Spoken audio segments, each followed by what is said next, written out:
Good evening, everybody. Welcome to the Hot Club of Cambridge. I'm your host, Bill Goldberg. I'm here every first and third Wednesday nights. This evening, my guest, Thursday night, Wednesdays. Wednesday nights. And my guest this evening is blues musician, photographer, software engineer, world traveler, father, husband, grandfather. No, not yet. Not yet. If my son waits as long as I waited to become a father, I'll have to live to 100 to be a grandfather. And I told him, don't count on it. Took after you. Yes. That's what you taught him. Yeah. Well, we were listening to Billy Vega and Nona Hendrix in the background to get started. And Charlie met B.B. King in the late 1960s, and they became fast friends. 1968. 1968. Some of the local people in the program know the classic club. It is no longer. Like Lulu White's in Boston. That club in particular was the most unlikely location on the northbound Route 1 in Peabody, Mass. Now, you know Route 1. That was not Lulu White's. No, Lenny's on the turnpike. Starts with an L. Yeah, the place. And for our jazz fans here, there are so many great records. Jackie Beyer, Joe Farrell, a lot of great jazz musicians recorded there. Yeah. So you met B.B. King there. Yes. Did music before you saw B.B. King? Well, were you playing then, or did you start playing later? No, I was playing by then on my own band and my own music. I had heard B.B. King the very first time. When I describe it, people scratch their heads.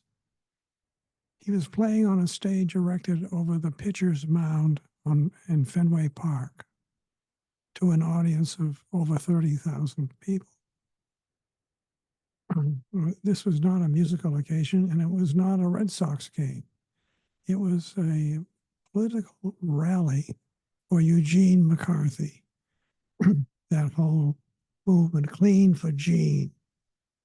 And there was a musical program before the candidate came, or McCarthy came.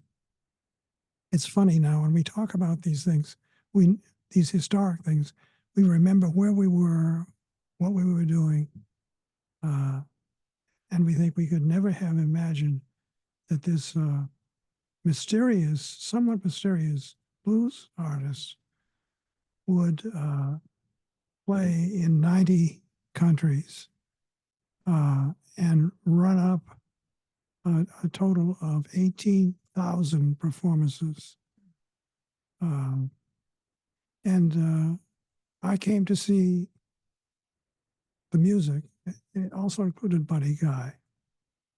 And I may have misremembered or not remembered, forgotten who the other artists were.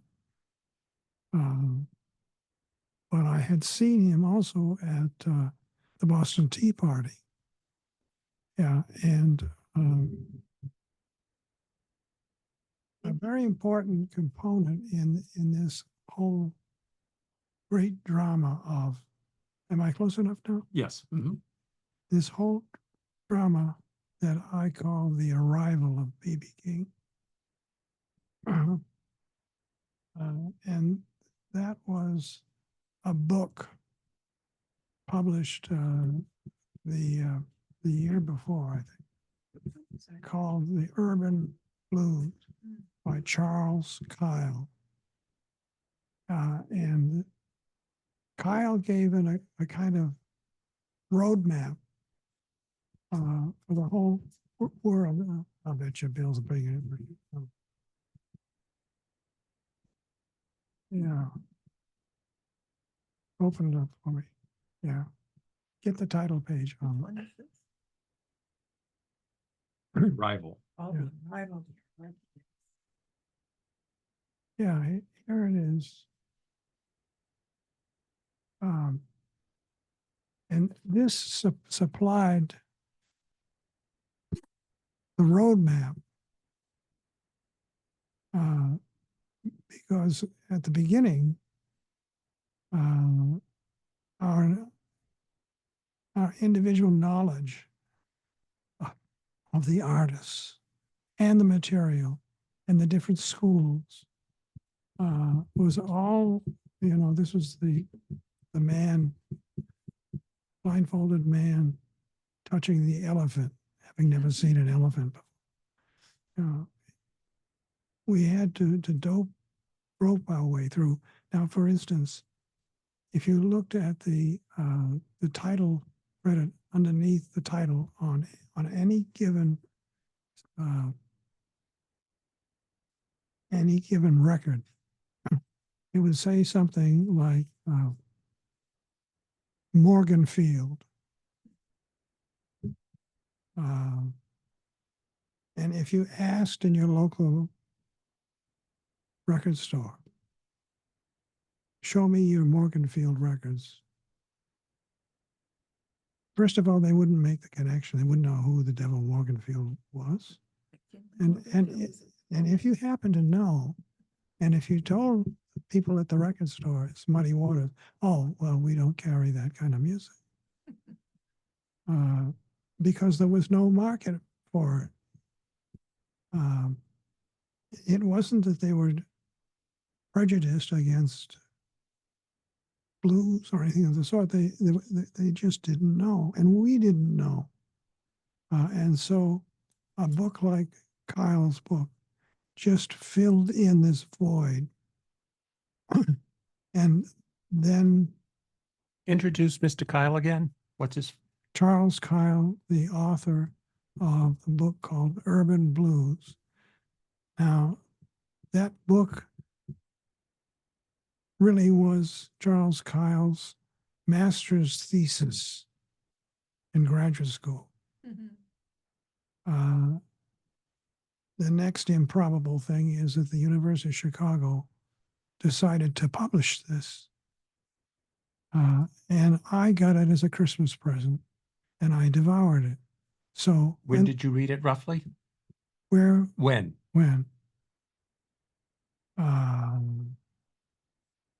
Probably 1967, I would say.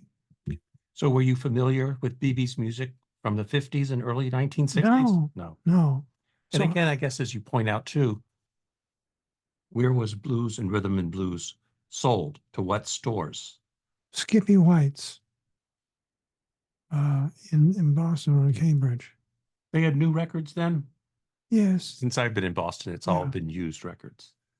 So when I read about BB in Kyle's book, and I wanted to hear the music, I went to Skippy White's in Union Square, or Central Square. And of course, they had vast quantities of 45 discs, and they had a huge section for BB. And I bought, I don't know, 6 or 8 or 10 45s.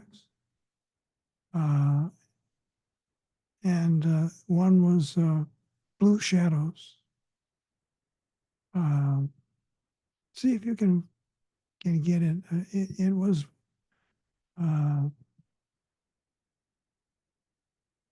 from Modern Records. I can't remember which label. Blue Shadows Fallen, Since My Babe Went Away. Looking back now that, for instance, I have the 17 CD box set of everything BB recorded and released on Modern Records. Now I can see that Blue Shadows is typical. It's a good accounting of Bibi's playing and his singing. Okay, do you want to listen to his original version of Blue Shadows? He also recorded it with all the London folks. The original. The original. Yeah. Okay. Okay.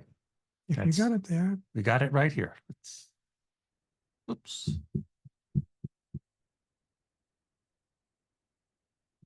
Got it.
You don't think much of your life. Horn and rhythm overdub. Take one.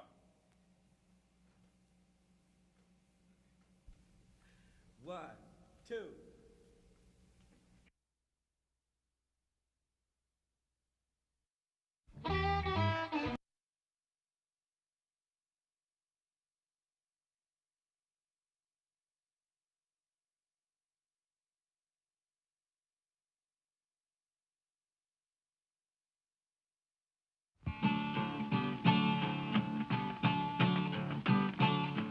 Just give me life this morning down on Parchment Farm.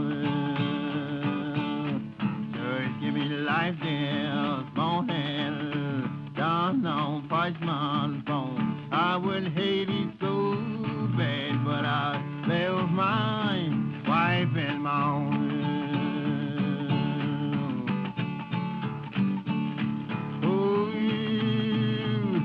Goodbye, wife, all you have done gone. Oh, goodbye, wife, all you have done gone. But I hope someday you will hear my lonesome song.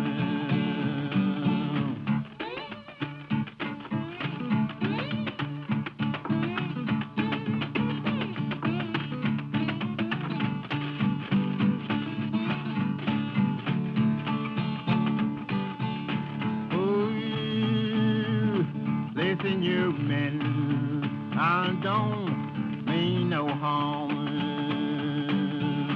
Oh, listen, you men, I don't mean no harm. If you wanna do good, you better sell for Parchment Farm. We go to wake in the morning, just so dawn of day. We go to wake in the morning, just the dawn of day. Just to the setting of the sun, that's window, wake your darling. I'm down on old Parchment Phone, I sure wanna go back home. I'm down on no Parchment Phone, but I sure wanna go back home. But I hope someday I will overcome.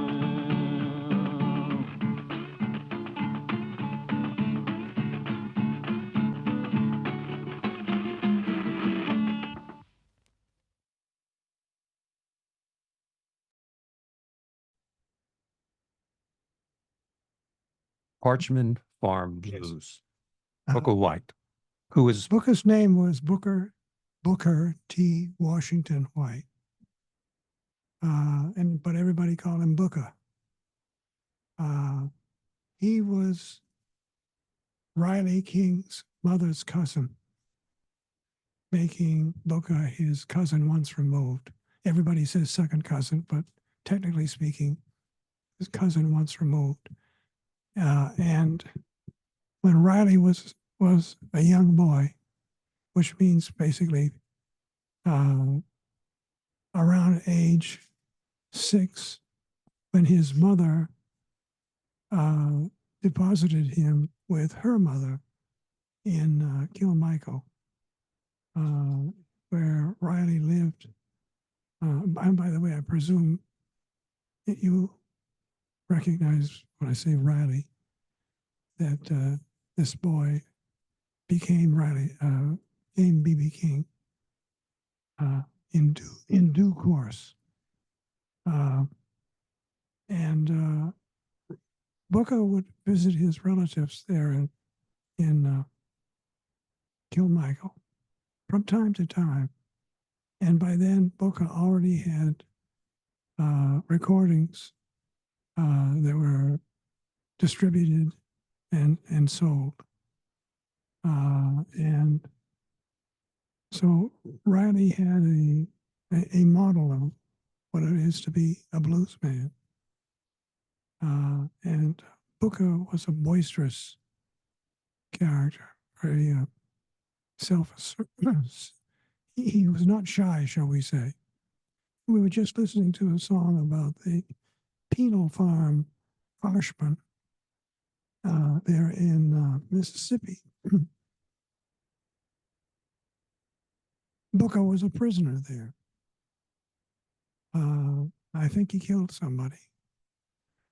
I asked him what he was in prison for.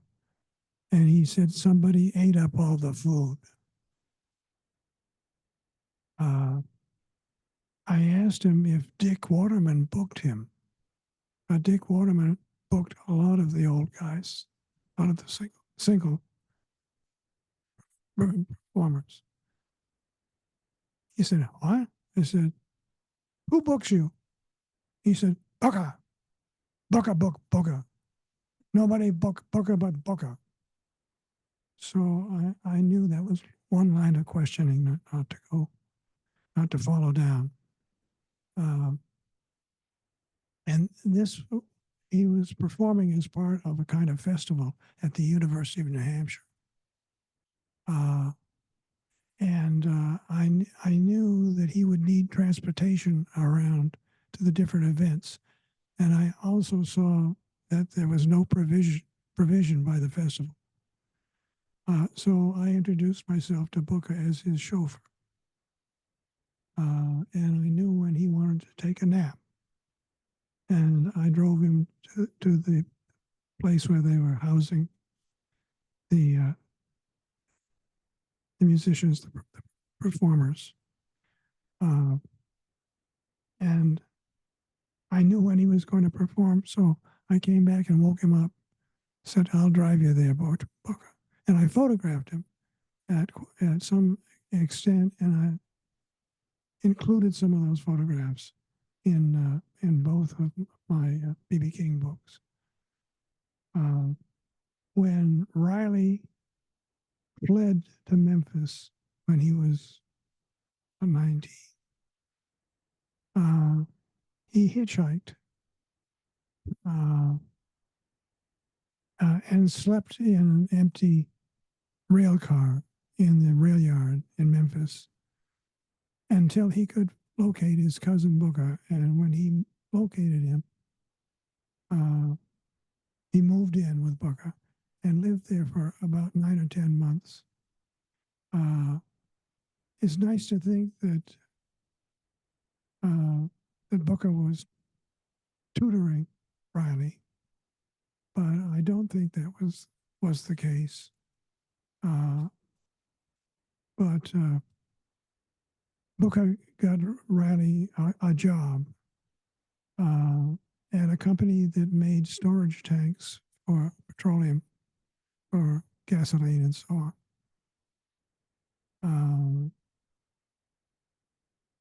The first attempt to write a biography, my working title was B.B. Booker and the Urban Blues. Well, that effort came to an end when I submitted my draft to the publisher that had called for my book. And I never heard back from the publisher. And I went to their offices, and we never mentioned my book. And I made some inquiries, and I found that the publisher had gone bankrupt. That was the fate of my first attempt to write a biography of B.B. And I don't have a copy, thank God. When someone said, oh, if we find a copy, what should we do? I said, burn it. But I learned a lot of lessons writing it, and then managed to get a proper contract with a proper publisher. And that was a long, arduous, doomed effort. And then I got my third publisher, which is somewhat more reputable, and that was Doubleday. You see, I moved up the ladder, and that's how The Arrival of B.B. King was published after having been rejected by 53 publishers. Okay. If anyone has a question, please raise your hand in the chat, or if not, we can talk more about Booker White, but let's go to a few pieces by Lonnie Johnson, who was another one of his earliest instruments. Yes, people would, just a sec, people would say, "Baby, did you know Robert Johnson?" Say, "No, I heard about him, but I heard a lot about Lonnie Johnson." As if to say, you got the wrong Johnson. Yeah. Anyway, now we can. But did BB know Lonnie Johnson?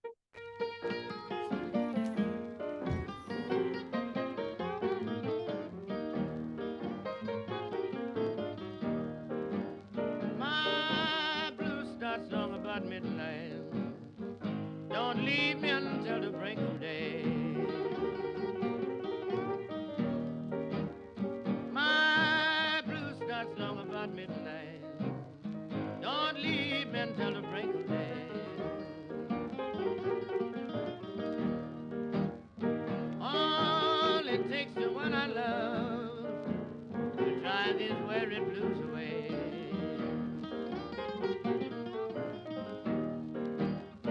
So many nights and days have I cried myself to sleep for you.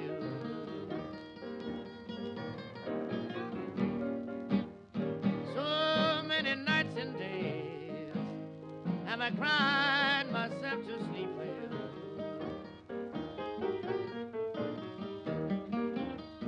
And the reason why I still forgive you, baby, nobody understands you the way I do.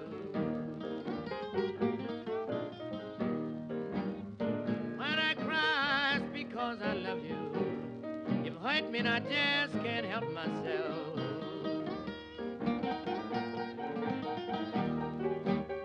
When I cry, it's because I love you.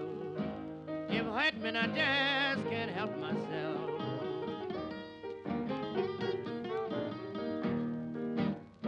All the love I have in my heart for you, trying to drive it to someone else.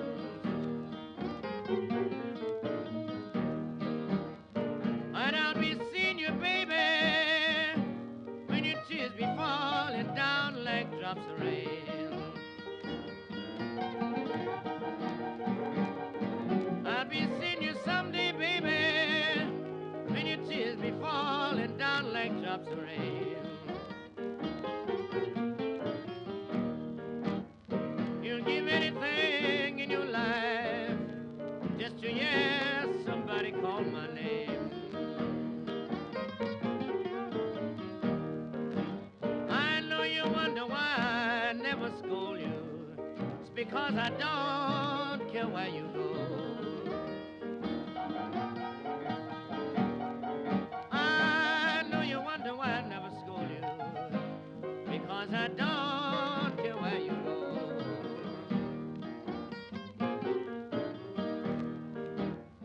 Once upon a time I loved you and you hurt me. You know things ain't the same no more.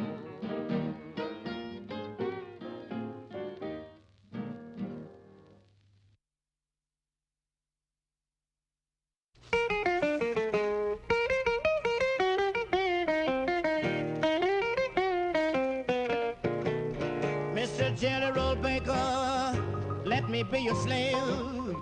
When Gable blows his trumpet, and I rise from my grave for some of your good jelly roll. Crazy about that good jelly roll. Yes, it's good for the sick, good for the young and old. I was sentenced for murder in the first degree. Judge's wife called up and says, let that man go free. He's a jelly roll baker.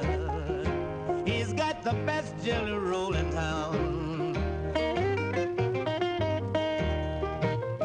Only man can bake jelly roll with his dabble down. She says, who taught you how to bake good jelly roll? I says, nobody, miss. It's just to give for my soul to bake a jelly roll. Crazy about that good jelly roll. Yes, I love your jelly. It's good to my wearied soul.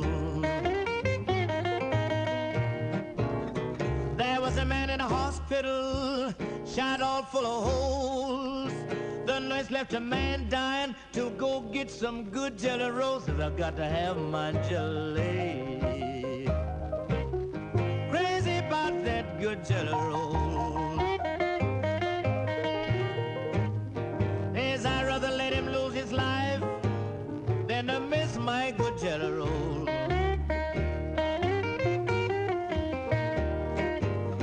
Sis, can I put in my order for 2 weeks ahead? I'd rather have your jelly roll than my home-cooked bread. I'm crazy about your jelly.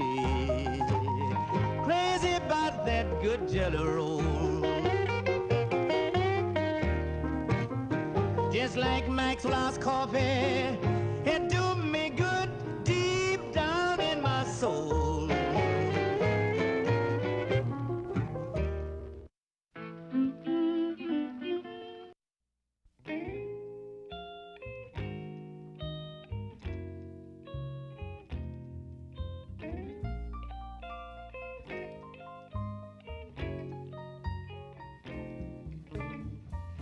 How long, baby, how long has that evening train been gone? How long, baby, how long?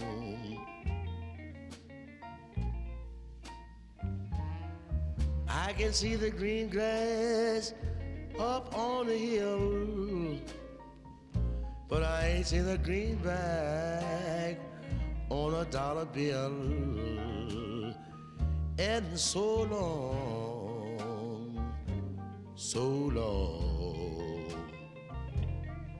baby, so long.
must I keep my closing pawn? How long,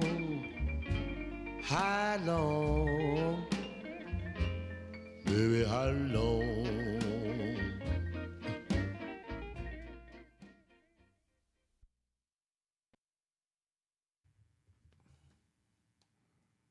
Yeah. Cue me up here. Bill. You can go. Back on the air. Yes. We do have one question before. You want to talk about these Yeah. two musicians, or you want to answer a question first? Let's answer a question. Okay. Arthur asks, what's your opinion of Deep Blues by Robert Palmer? I think that the fact that I know so little about it says something about my opinion of it. I was never asked to review it, so I only encountered it for my own purposes. So I feel reluctant to speak critically of it because I don't feel I've given it a fair chance. But at the same time, I have to say, I did give it a chance, and I didn't go very far with it. And that's about the most I can say. I know a lot of people have a very high opinion of it.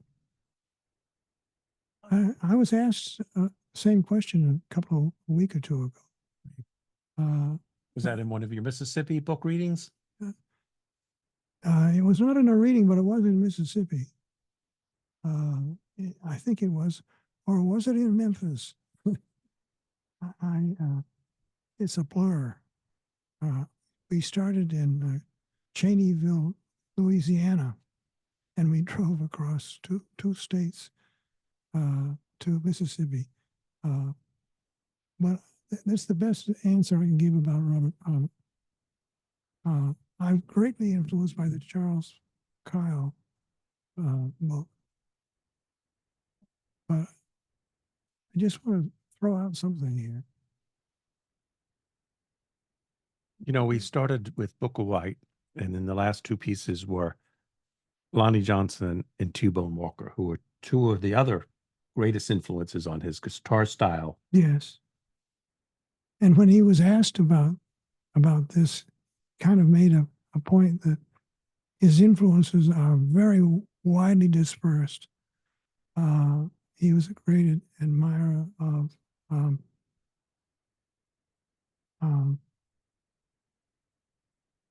the great saxophone player, the pork pie hat, gave Lester Young. name Prez.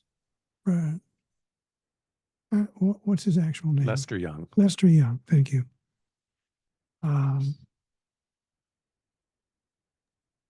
He even cited Liberace as an influence, and a great influence as a personality and as a performer was Arthur Godfrey. Right. So B.B. was a disc jockey before he was a famous musician, or a not so famous musician.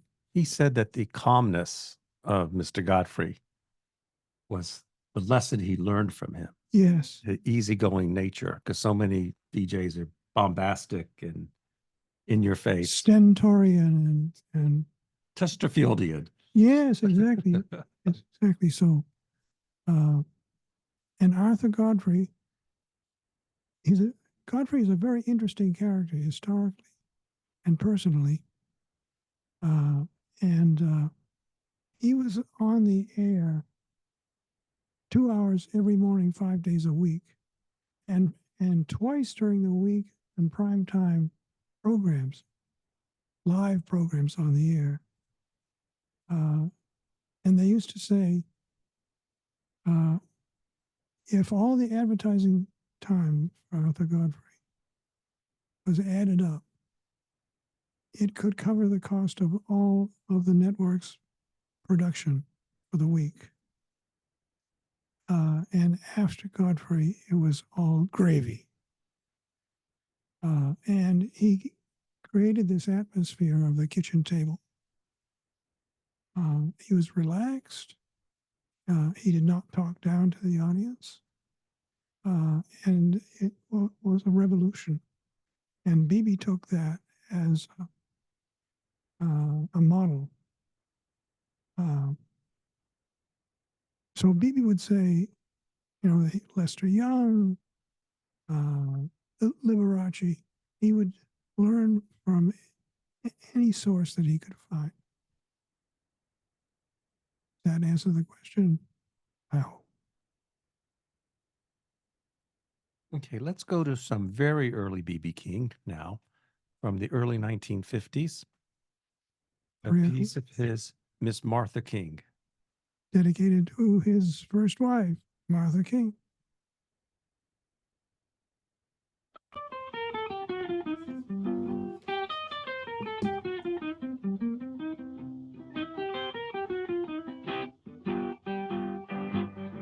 Yes, I'm sitting here thinking about this Martha King.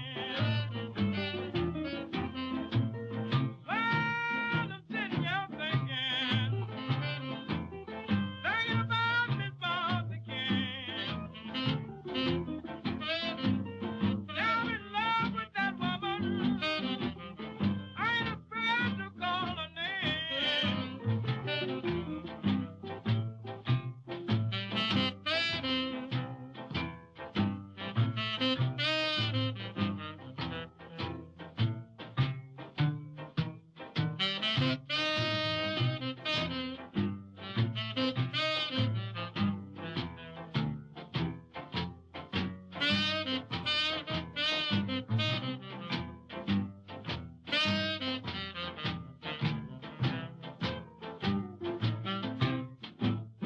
Lord, I did everything for you. Done everything I could. Everything that I did, you know, it didn't do me no good, Miss Martha King.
When?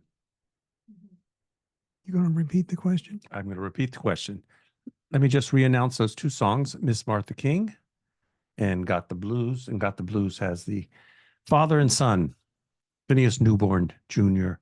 and his father on guitar, Phineas Newborn Sr. That's, I guess, when he and Martha gave up their marriage, 53 or 54, if I remember. Yes. Yes. A couple years after this, all the recordings he did in Memphis also featured the great jazz saxophonist, George Coleman. So if we get into those, we got a very good question from, I believe, one of Charlie's students. Yes. If you want to ask it, I can read it, Chris. Okay. Let me just switch our screens a little bit. He wrote, "You taught me once, just a blink of an eye ago, that to properly listen to the blues, we need to listen to a song multiple times, isolating each instrument to listen to each one, including the vocals. Listening to the silences and, most importantly, the mistakes made, which make the blues unique. Do you have any other advice on how to listen to BB's music and to appreciate it the way maybe it was intended?" Well, hi, Chris. I recognize you and Pops right there on the screen. Turn on your camera. Yes, you could.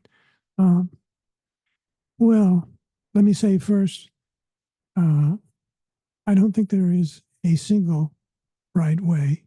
And if I suggested that I was proposing the right way to listen to the blues, shame on me.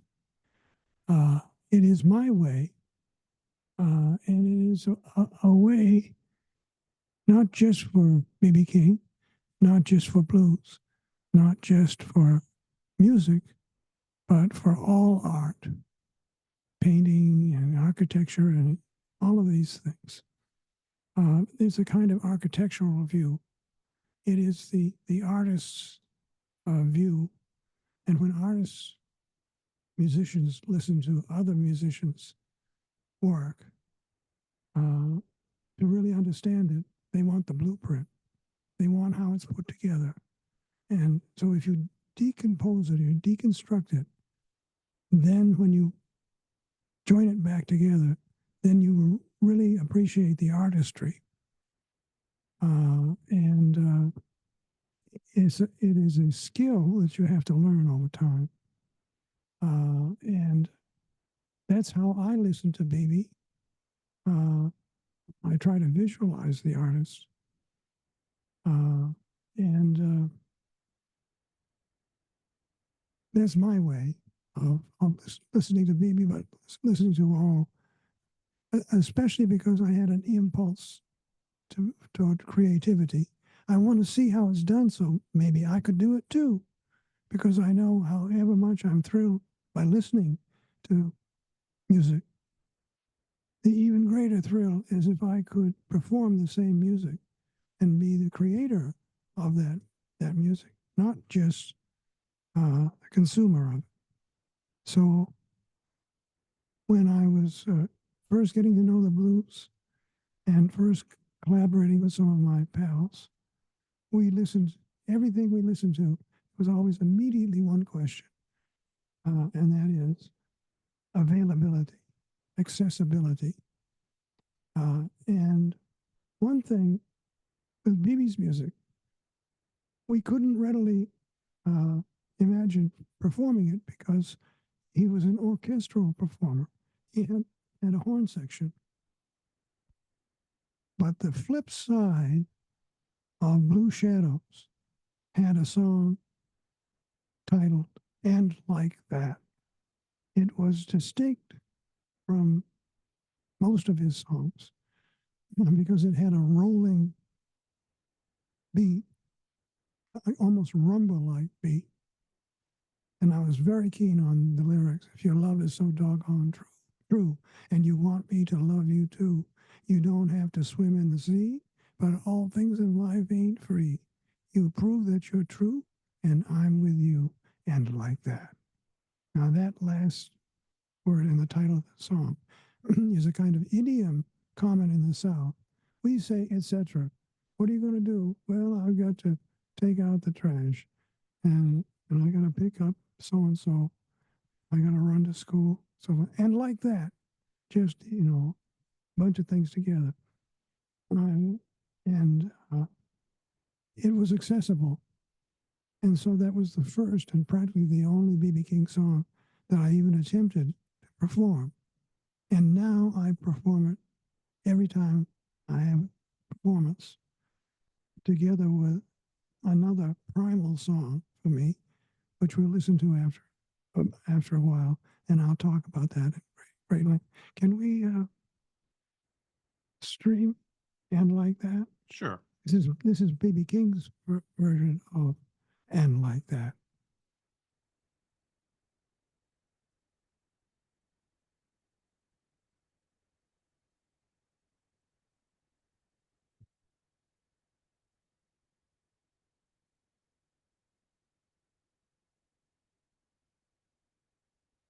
You can keep talking. I am sending it. Okay, it's not sent yet. Hold on one second. Yeah. Dead air, dead air. Dead When air, you're talking dead about air. listening to stuff, there was one thing good about pre-Spotify and pre-YouTube. Yes. And I remember going on a camping trip with two music buddies at the Okefenokee Swamp, late 80s, early 90s. And Columbia just put out a pristine set of Robert Johnson stuff, Oh yes, I remember how. remastered. And that's the only thing we had for 3 days. Couldn't leave out the Okefenokee. So Wow.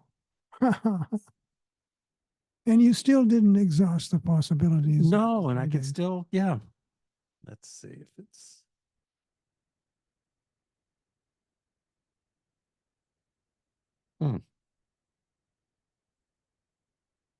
Bill's working on it here. Okay.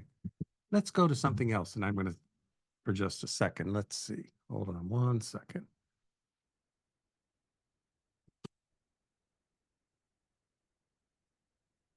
The first single he recorded, I think, is 3 O'Clock Blues. Yeah, but we could go to Robert Johnson. Okay. We've got one Robert Johnson, and then we've got Eric Clapton doing the same tune. What, When you Robert Johnson? Yeah, when you got a good friend, we'll stay right by your side. Kind-Hearted Woman. Kind of, yeah.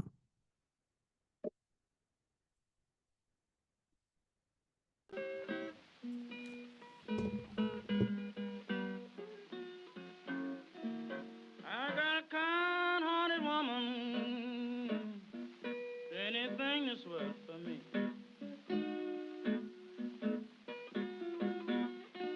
I got a kind-hearted woman, anything that's worth for me.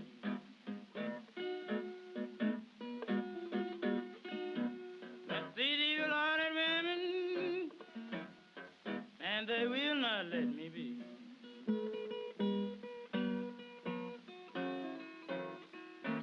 I love my baby. My baby don't love me.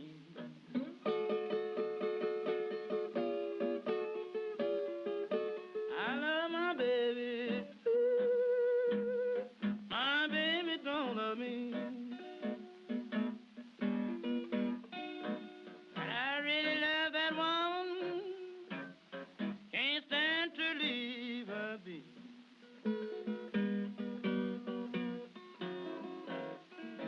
I ain't but the one thing makes Mr. Johnson drink. I swear about how you treat me, baby. I begin to think, oh, babe, my life don't feel the same. It breaks my heart when you call Mr. So-and-so's name.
anything in this world for me.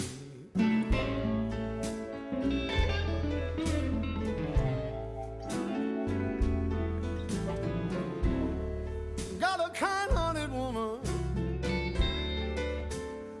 do anything in this world for me.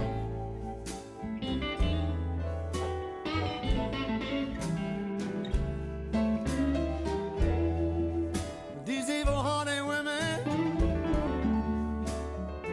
and they will not let me be.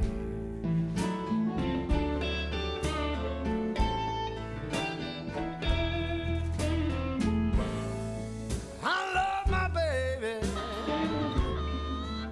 My baby don't love me.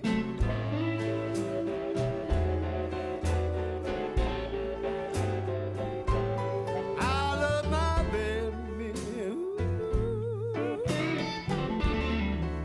My baby don't love me.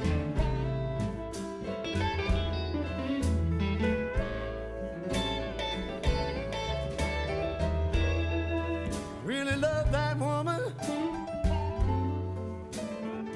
Can't stand to leave her be.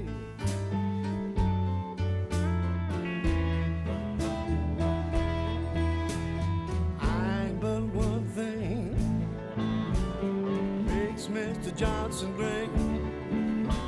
Swear about how you treat me, babe. I begin to think, oh, babe,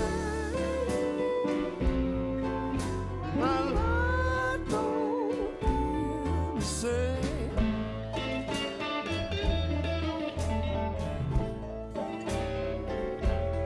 You break my heart when you call Mr. So-and-so's name.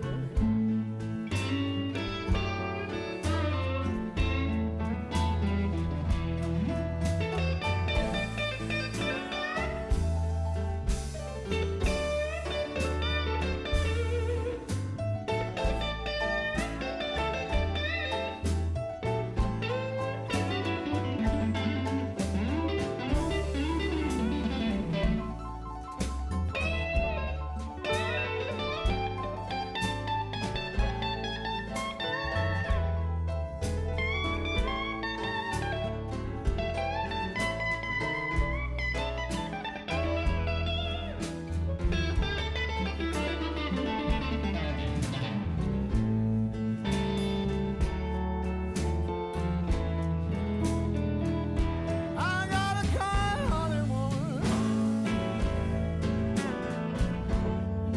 studies evil all the time.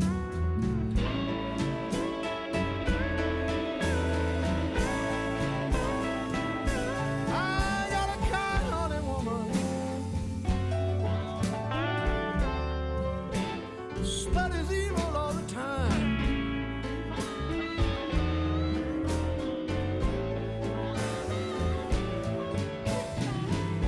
You wish to kill me just to have it on your mind.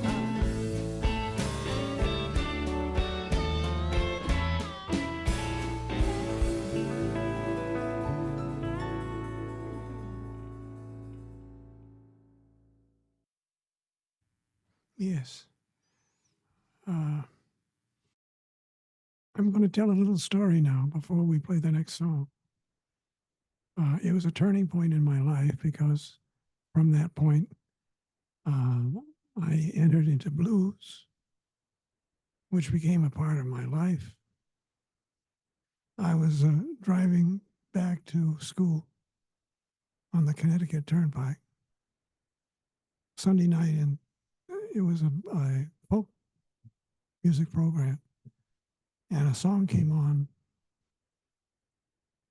my car radio, and the sound was so powerful, I nearly drove off the road.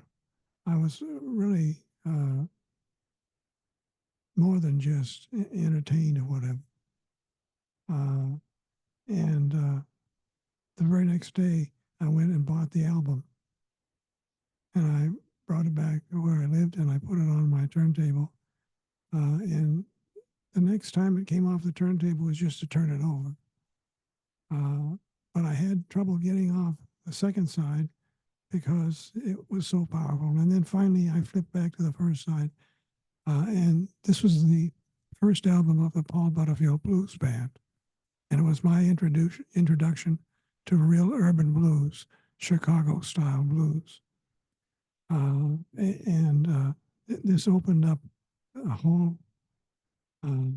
It was because of that that I got the Charles Kyle book, for example, and just luck had it that I was able to see the Butterfield Band in Boston soon after I had become completely ensorcelled by the recording. So let's listen to the Butterfield now, and then I'll have a few comments, and then we can listen to my band playing And Like That from BB. Have we played And Like That yet? No, Not yet. Nope. Okay, so first we'll get Born in Chicago, and then we'll get And Like That. Shall you want to mention the songwriter who wrote Born in Chicago, who is still with us in his mid-80s? Yes. It was, you remember Nick Gravides? Yeah, Nick Gravenitis. Yes. Gravenitis, Yeah. from Electric Flag fame. Yes, he was the singer of Electric Flag. And he was a close friend of Butterfield. And they were up to this mischief of going into the clubs in the ghetto. It turns out they were quite welcome, contrary to a lot of expectations. And eventually they were invited, or Butterfield was invited to get up and sit in with Muddy Waters, for example. How's that for a beginning harp player to take over Little Walter's chair? But anyway, let's listen to these two cuts. We can talk a little more about it.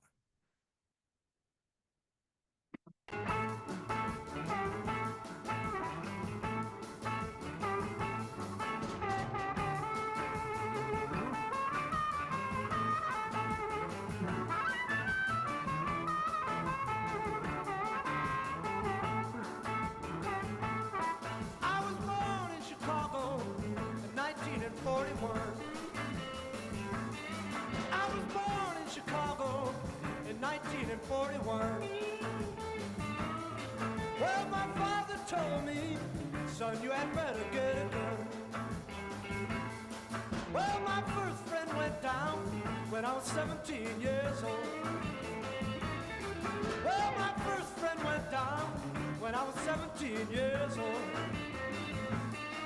Well, there's one thing I can say about that boy, he died bold.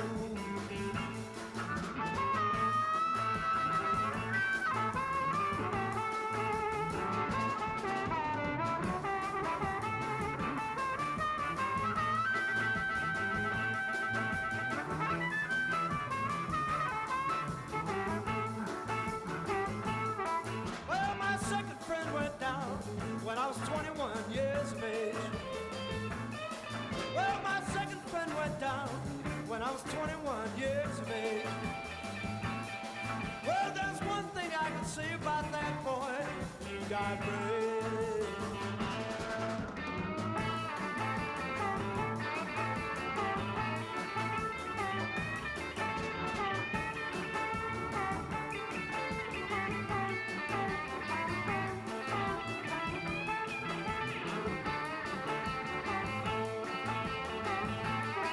Well, now rules are all right if there's someone left to play the game. Well, now rules are all right if there's someone left to play the game. All my friends are going and things just don't seem the same. No, things just don't seem the same, babe.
1941. I was born in Chicago in 1941. Well, my father told me, son, you better get a gun. Well, my first friend went down when I was 17 years old. Well, my first friend went down when I was 17 years old. Well, there's one thing I can say about that boy. He died bold.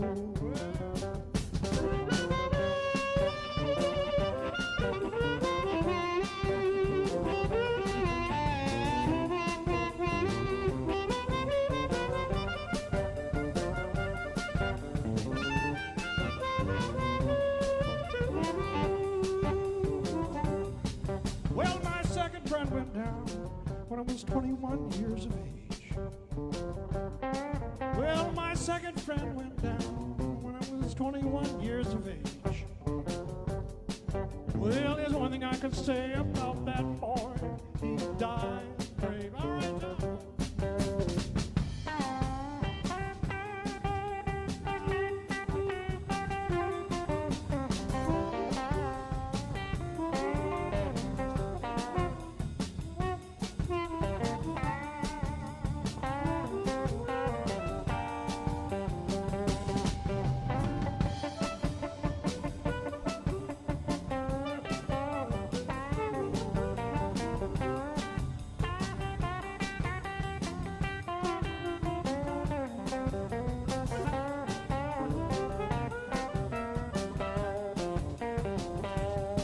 Yeah, Tom Wright on the guitar.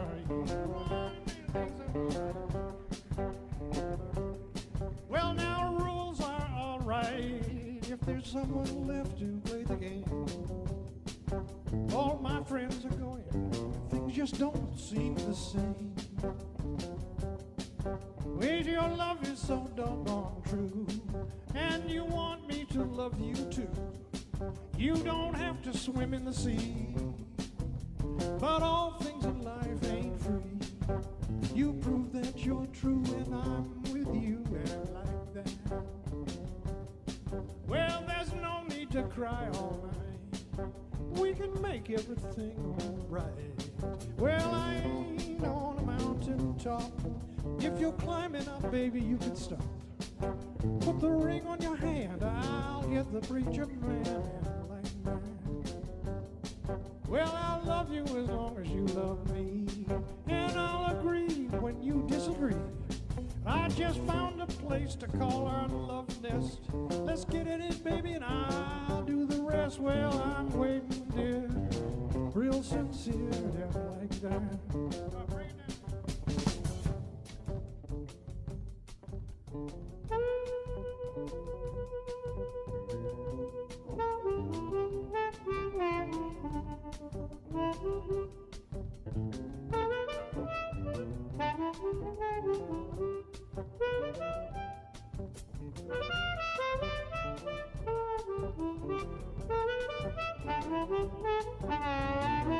You know, my dog jumped a rabbit,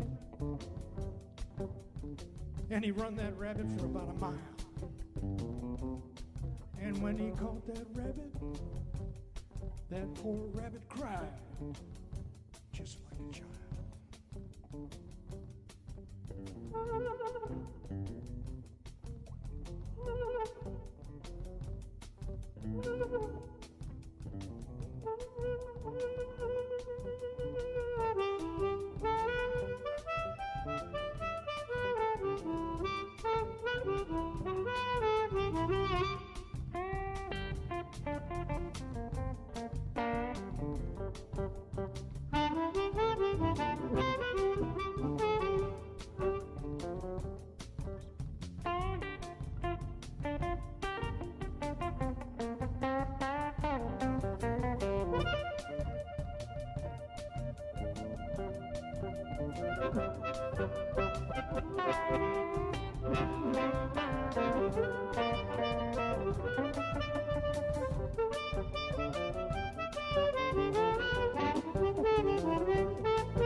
Well, now rules are all right if there's someone left to play the game.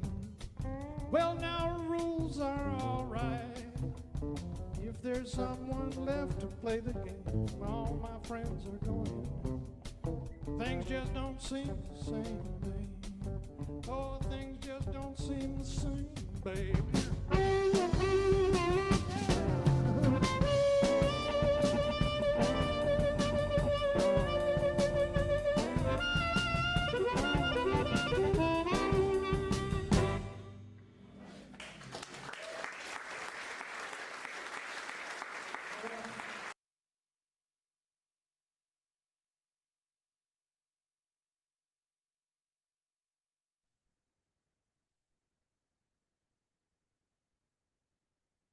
That was 2019, I believe, at a lecture in my hometown, Concord, New Hampshire. A lecture series that's been going on since the late 1890s. The Walker Lecture Series, which was funded by a woman named Walker, of course, who put aside some sum of money, which was sufficient to fund a lot of artistic activity and not run out. And I was very lucky to be able to perform there with my band. Now, do we go straight to End Like That? Or that, by the way, was the last part of End Like That. Just fused onto and together with Born in Chicago, which I always describe as a 2-song medley of music that changed my life. It was through End Like That that I first began to understand B.B. King. And of course, there's, for me, the legendary episode on the Connecticut Turnpike, where I heard for the first time Paul Butterfield and his band. But now, shall we listen to B.B. King's version of End Like That? And like that.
Now you've heard the original versions of these two songs and my version spliced together. So I've given a lot of thought, as you can imagine, to why that sound coming from the dashboard of my car in 1965 should have nearly caused me to drive off the road. And now looking back and being very analytic, coming back to Chris's harking back to my hyper analytic, that song, Born in Chicago, had three revolutionary things together. First was the riff. Second was the guitar, the sound of the guitar, playing of the guitar. And the third was the new, to my ears, instrument, the amplified harmonica. Now, as to the riff, you can never get it out of your head altogether. If you get it in your head once, do do do dum dum do do do dum dum do do do dum dum do do do dum. I heard an interview with Carlos Santana, who said he and his pals in high school were all going around riffing the Butterfield Born in Chicago. Now, here's what I think makes it so special. It's 5 notes, and the first 4 are very well placed on the beat. Da da da dum, da da da dum, da da da dum. The 5th note is not on the beat, and if you put it on the beat, it destroys that secret sauce. Da da da dum, da da da da dum, da. Now I'll slow it up even more. Da da da da, da da da da, down, down, down. I once heard a concert in Tel Aviv, Israel, put on by a bunch of Chicagoans who had immigrated to Israel. And it was about Chicago blues. And they were excellent musicians. And the entertainment value was very high. The audience loved it. And sooner or later, they're bound to play Born in Chicago. And I couldn't believe my ears. They missed it. This is how they did it. Da da da dum dum, da da da dum dum, da da da dum dum, da da da dum dum. See, I can't resist. I want to pull it back to that secret sauce. Da da da dum, down, da da da dum, down, da da da dum, down. And it's this wheel that you turn. And every time you come around that revolution, you hear, now, there's another way to put it on the beat. Da da da dum, da da da da dum, da, the 5th note on the beat. Da da da dum, da da da da dum, da da da da dum, da da da da dum, or da da da dum, da da da da dum, da da da da. I mean, the sauce is gone. And there I sat scratching my head in a nightclub in Tel Aviv. The second thing is Mike Bloomfield's guitaring. We had guitar playing. We had never heard playing like this before. And he became really the first guitar hero. The sound of the instrument, his phrasing, the way he played it with these rapid fire burst notes followed by long throbbing notes, and the voice of the instrument. All of this was brand new. And the third thing, which is maybe the most important for me, was that sound of the voice of the amplified harmonica. If it sounded like anything, it would be the soprano saxophone. But it was no soprano saxophone, even though people sometimes called the harmonica the Mississippi saxophone. I've heard this story again and again from serious players who found their way to the harmonica and found their way to blues through Paul Butterfield, including one great player who lives in Cambridge, Mike Turk, who told me how he heard some music on a summer night in his neighborhood in the Bronx. And he found his way to this public dance, and he could not believe the sound of this band. And he asked the band leader, "Where is that from?" And the band leader reached behind his amplifier and pulled up the Paul Butterfield album and flung it across the stage from, "That's it," he said. "That's it." And Mike Turk is one of the greatest chromatic jazz harmonica players on the planet. And so that's my sermon. It's that secret sauce is playing off the beat, behind the beat, in between the beats. And I'll have another little lecture about the shuffle beat. We'll save that. I don't wear you out. So, Charlie, So, yes. you talked about going next to Delbert McClinton. Oh, yes. Do Just you want to go to him, or do you want to, since we're Well, talking about Bloomfield's playing, is there a song demonstrative other than, we listened to Born in Chicago? yes. Should we play another Bloomfield piece? Yes. If That- you find it up there, Mhm. Yeah. Our Love Is Drifted. Okay. Our love has drifted.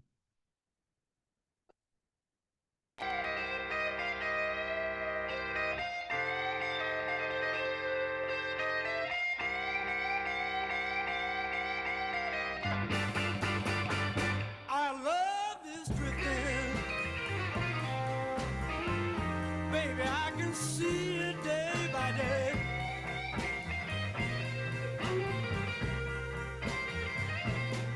Our love is drifting. Baby, I can see it day by day.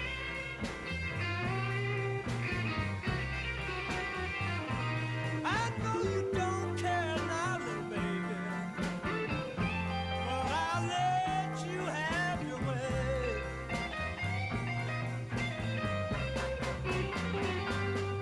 If you leave now, baby, you know the pain won't last too long.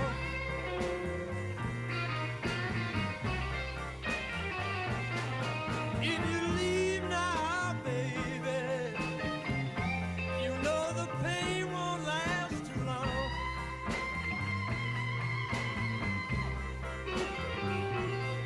It's not the first time, little girl, your old man been messed around.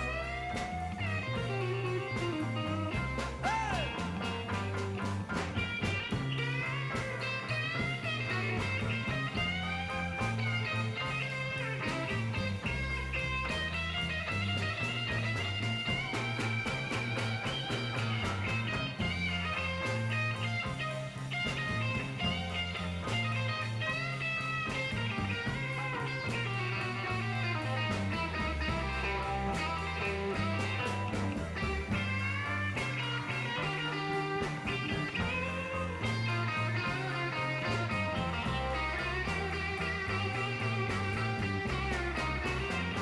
I love you, baby. You know I tell the whole world I do.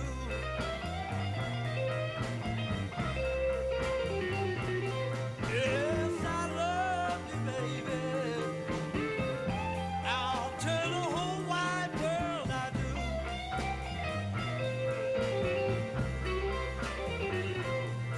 You know there ain't nothing, little girl.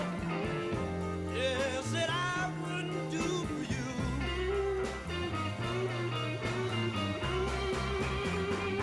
Yes, I worked hard all my life. Baby, I gave you everything I had. I worked hard all my life. Baby, I gave you everything I had.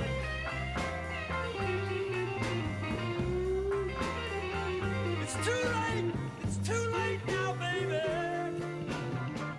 You know our good love's gone bad.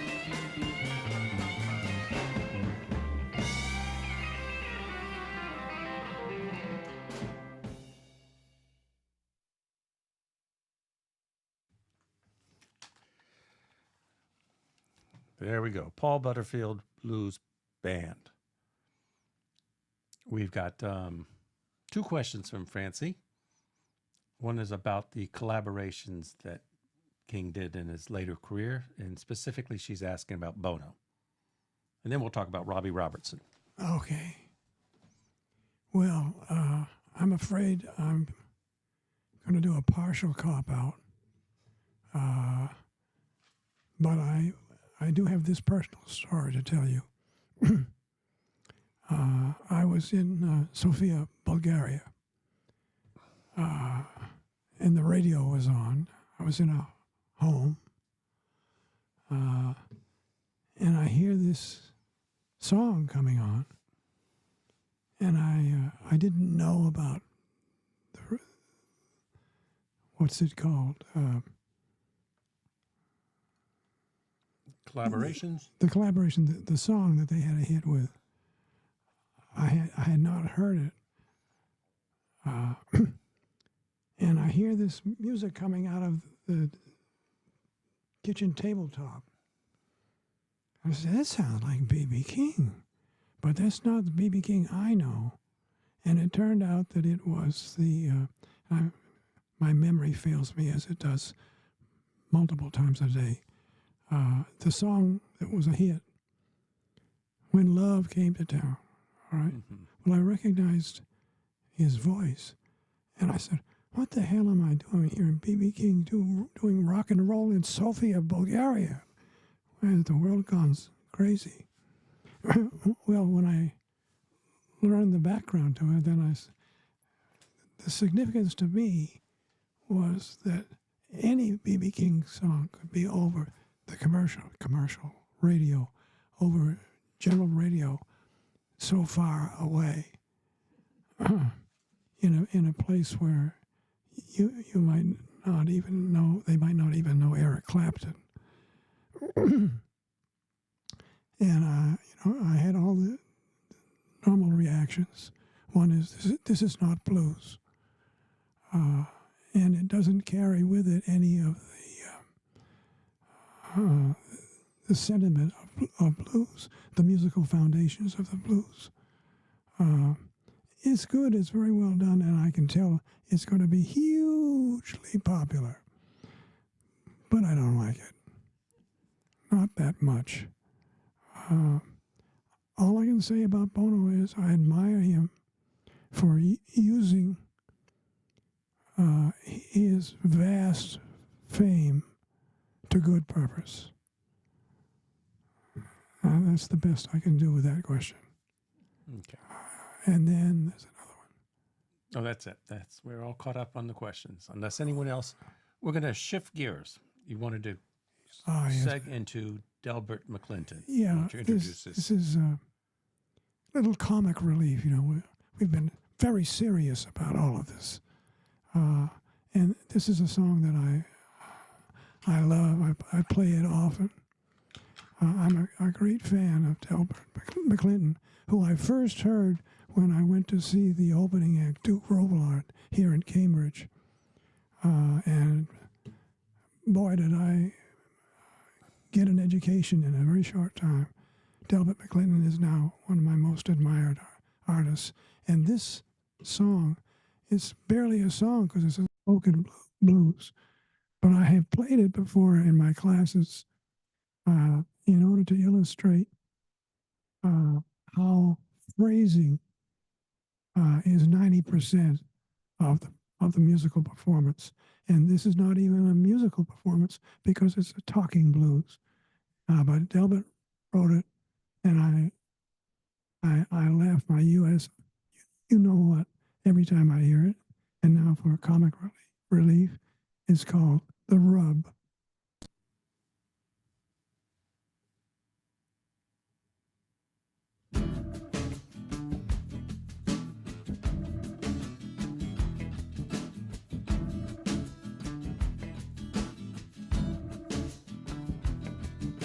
I know how much you hate to get up in the morning, but somebody's gotta make a move. There's a parking lot full of police outside, and they all ask for you.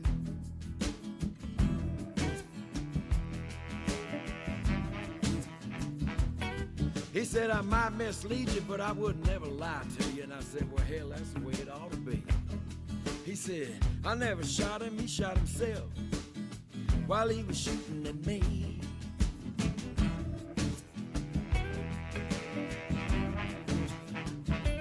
There's a pitchfork sticking through the roof of the car, and both the headlights are busted out.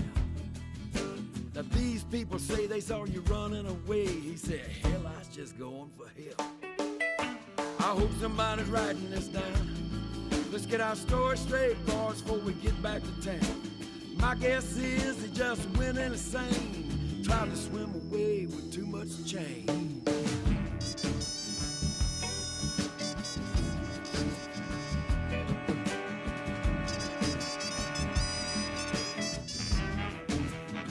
The doctor said I could fix that for you, but it's gonna be a while. So just go on and take a seat. Try not to bleed on the carpet and pull the door shut when you leave.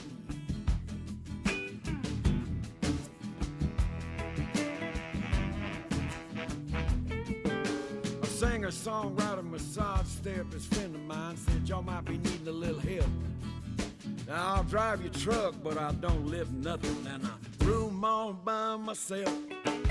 I hope somebody's writing this down. Let's get our story straight, boys, before we get back to town. Now all of y'all witness what I said he done. I hope it makes bail. I love it when they run.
Since you've been gone, I've had time to myself.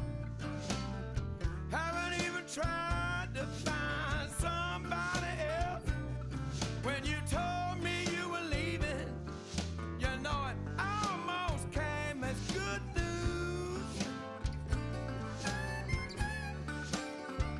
It may sound funny, but it's true.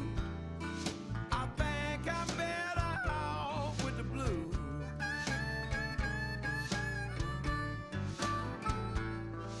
Now I must admit that I miss you sometime.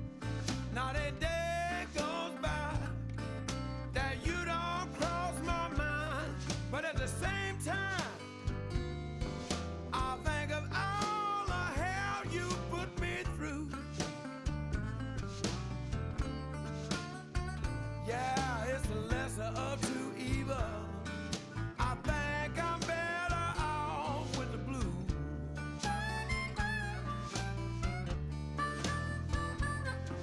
I know someday I'll wake up and these blues will be gone. I forget about you and how everything went wrong. But if you had stayed, I'd be dead in my tracks. Now I still love you, baby, but I don't want you back. Tonight I'm gonna go down to the sad side of town.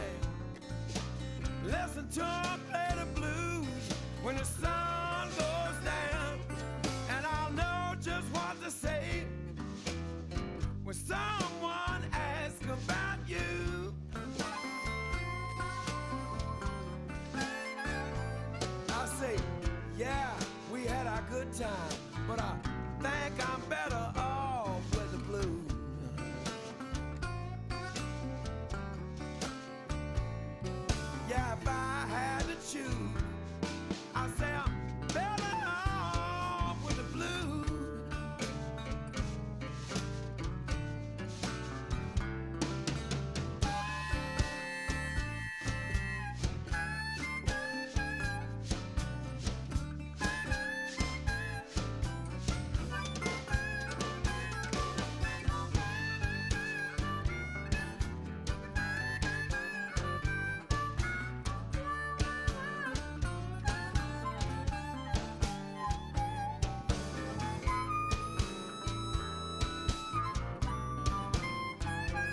Gilbert's a genius. Where else would you find lyrics like, the doctor said I could fix it, but it'll be a while, so why don't you go on and take a seat? Try not to bleed on the carpet and pull the door shut when you leave. A singer-songwriter, massage therapist friend of mine says you might want to need some help. Well, I don't lift nothing, and so forth and so on. And here, this testimony, I'll be better off with the blues, which, and that's why I admire him so much. And as I said, that spoken blues is a work of consummate phrasing to get those words to land in the flow of time with that killer riff.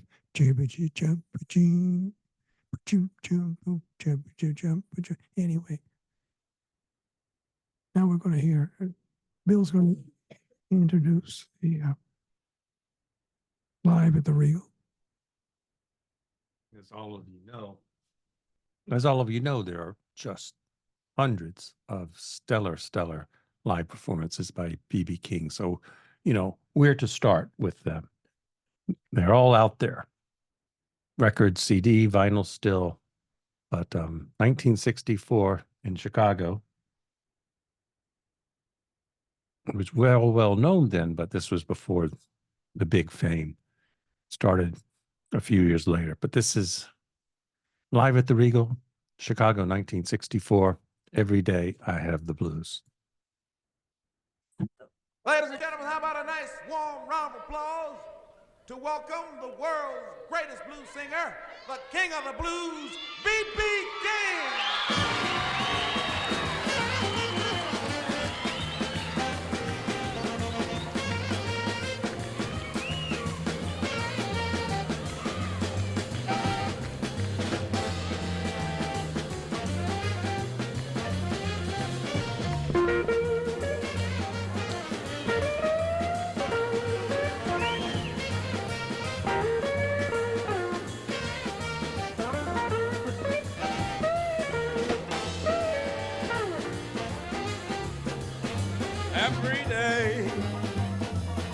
Every day I have the blues.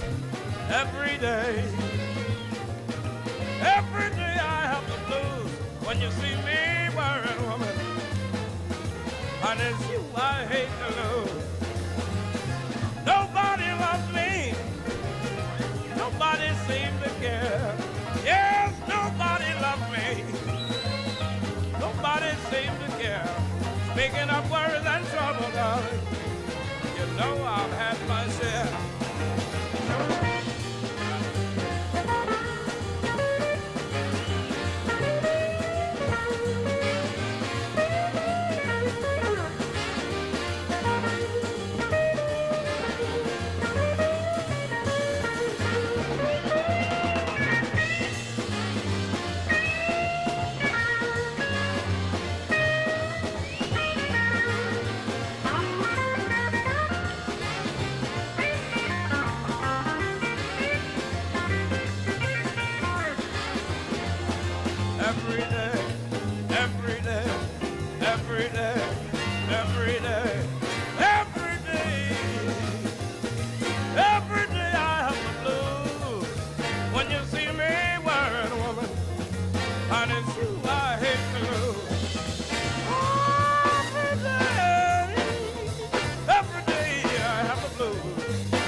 Thank you very much. Thank you so much. And now, ladies and gentlemen, we would like to go back and sort of reminisce just a little bit and pick up some of the real old blues. If we should happen to play one that you remember, let us know it by making some noise. If we should pick up one that you might remember. We'd like to start it off by one of the real oldest. And it sounds something like this.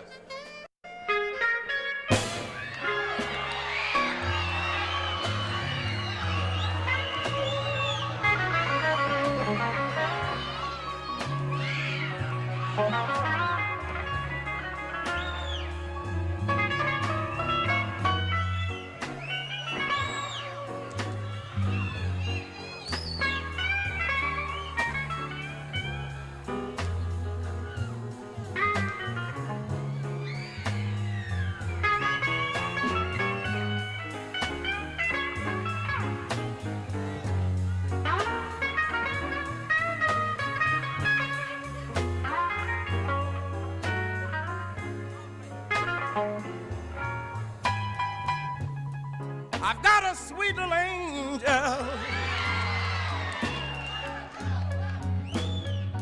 I love the way she spread her wings.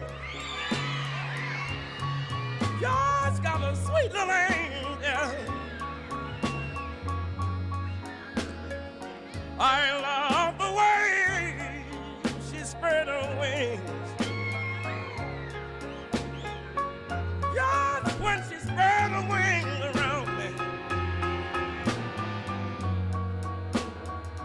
I get joy and everything.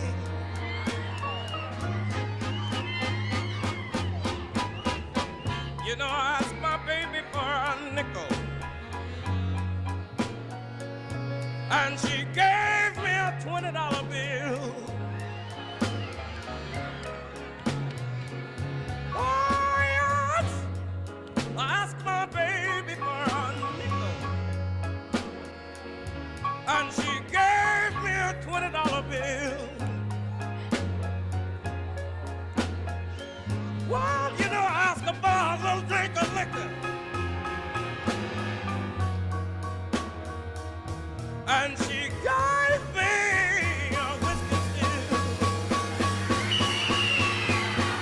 Oh, yeah, my baby could quit me.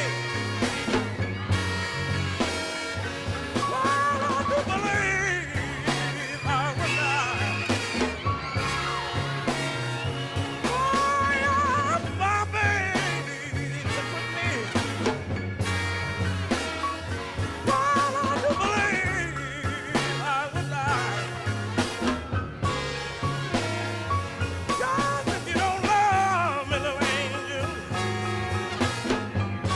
please tell me the reason why.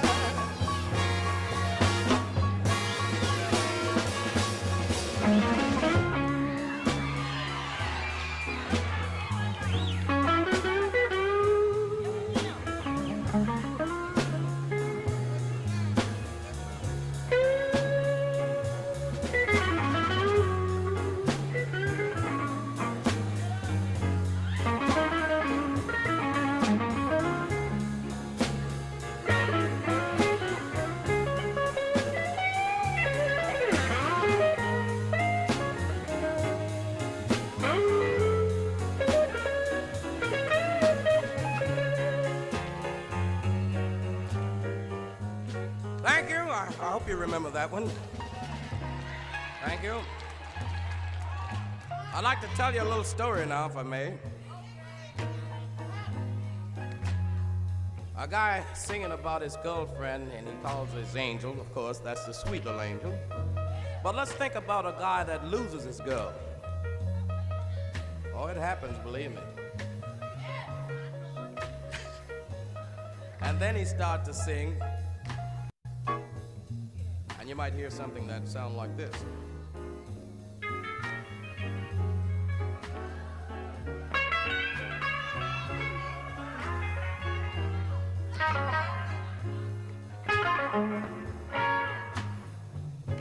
It's my own fault, babe. Treat me the way you wanna do. It's my own fault, baby. Treat me the way you wanna do. Just when you were loving me, baby. Oh, that time, little girl, I didn't love you. This is the part I like. She used to make her own paychecks and bring them all home to me. I would go out on the hillside, you know, and make every woman drunk I see. And it's my own fault, baby. Treat me the way you wanna do. Oh, yes, when you were loving me, woman. Oh, that time, little girl, I didn't love you. I have one more I want to tell you. She said she was gonna leave me. She been running around with the boys. She said she was gonna leave me. Going to Peoria, Illinois. And it's my own fault, baby. Treat me the way you wanna do. Oh, what you were loving me, woman. Oh, about time, little girl, I didn't love you. What'd you say?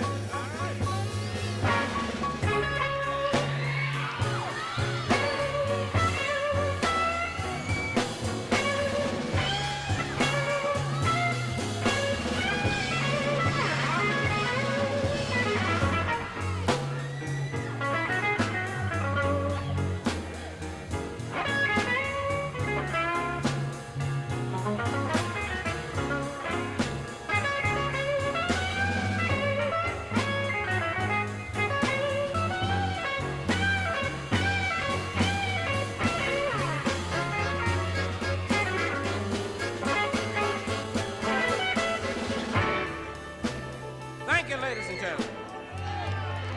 Thank you. Thank you.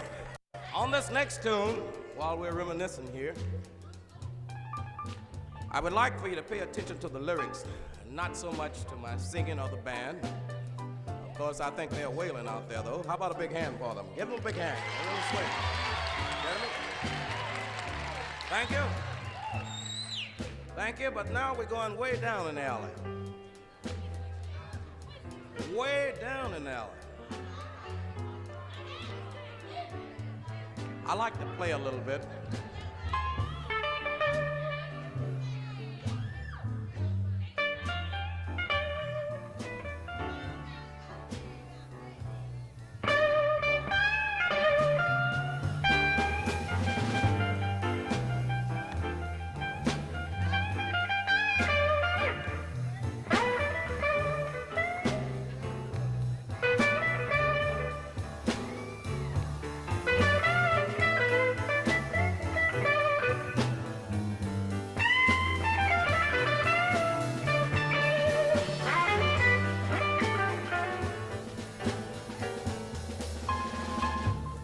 I've been downhearted, babe.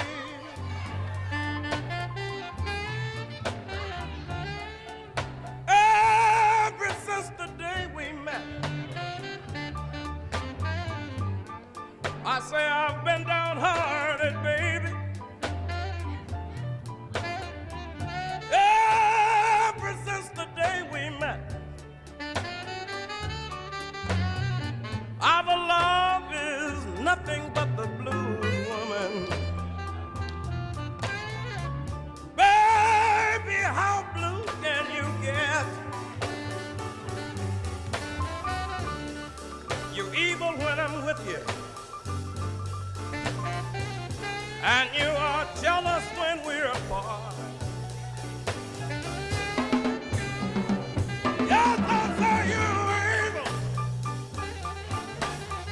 You're so evil when I'm with you, baby, and you are jealous when we're apart.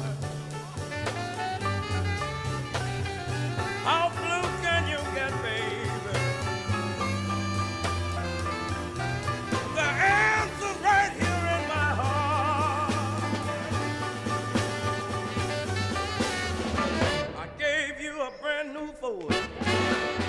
You said I want a Cadillac. I bought you a $10 dinner. You said thanks for the snack. I let you live in my penthouse. You said it was just a shack. I gave you 7 children, and now you wanna give them back. Yes, I've been alright, baby.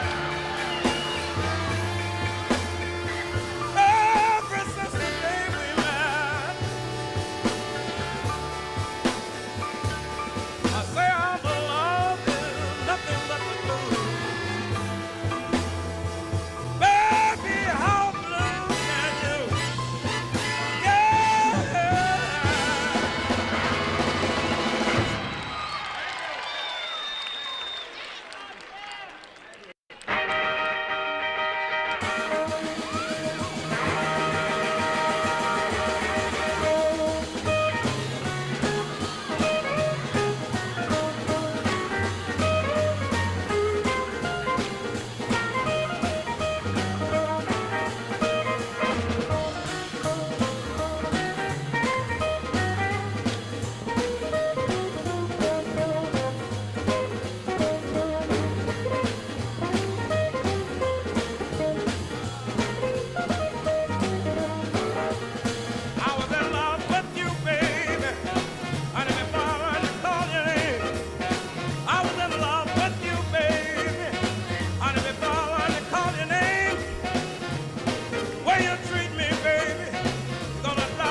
nothing in the world, baby, honey, that I wouldn't do for you.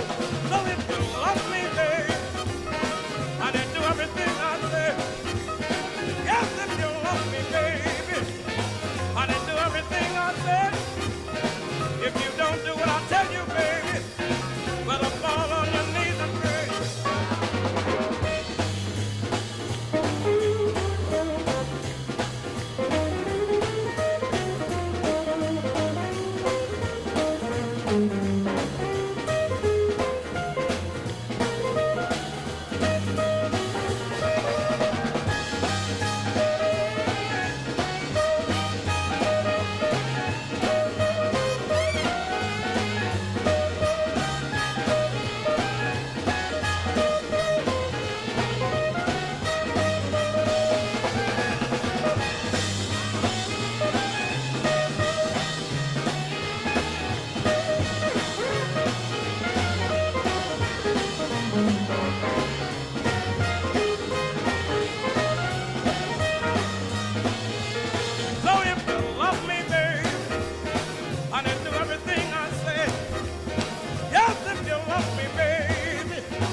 If you don't do what I tell you, baby, better fall on your knees and pray.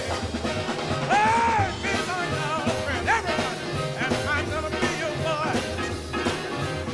Want you to be my girlfriend, baby. Baby, I'm gonna be your boy. Gonna buy a Cadillac car, baby. Buy me wherever you are. Thank you. What do you say we bring him on, ladies and gentlemen? The Regal Theater proudly presents the great B.B. King. Let me hear you.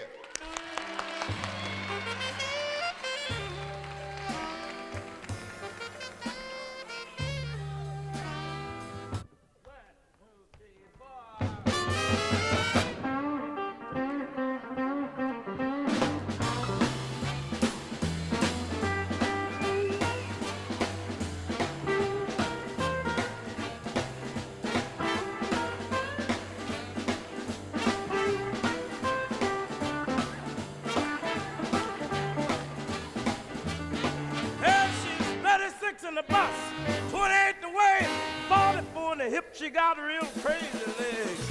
You upset me, baby. Yes, you upset me, baby.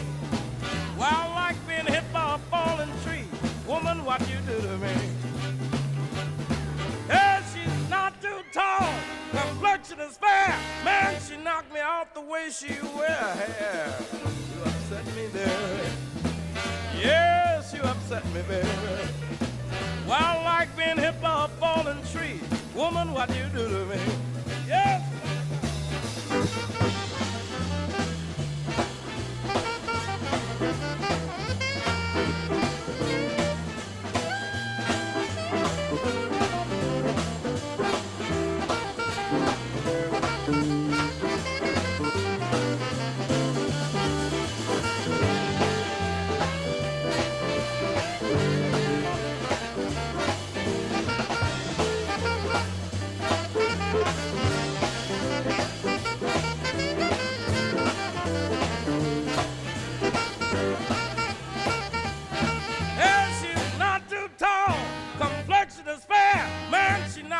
The way she wear her hair, you upset me, baby.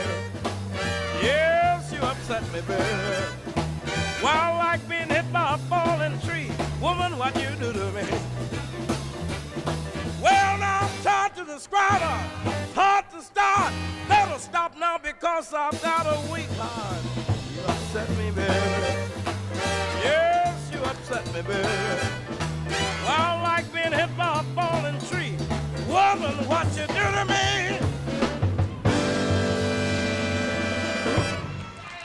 Thank you.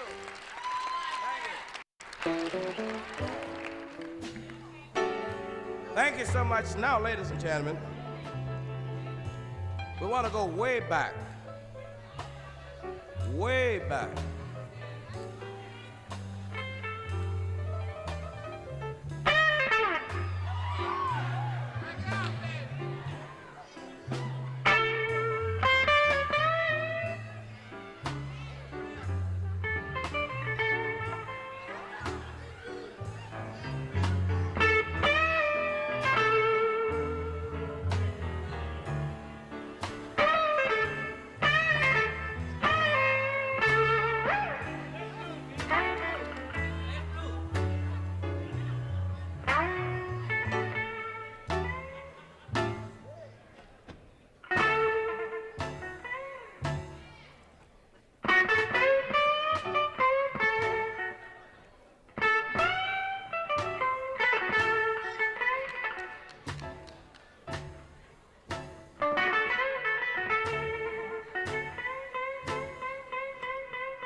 you hurt me so bad, baby.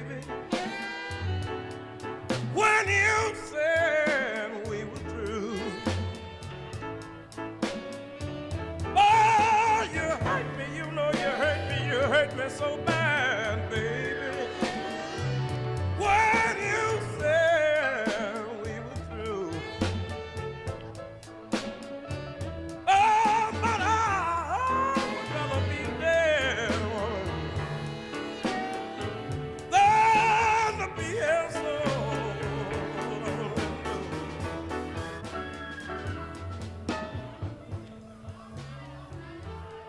Someday, baby, someday, baby,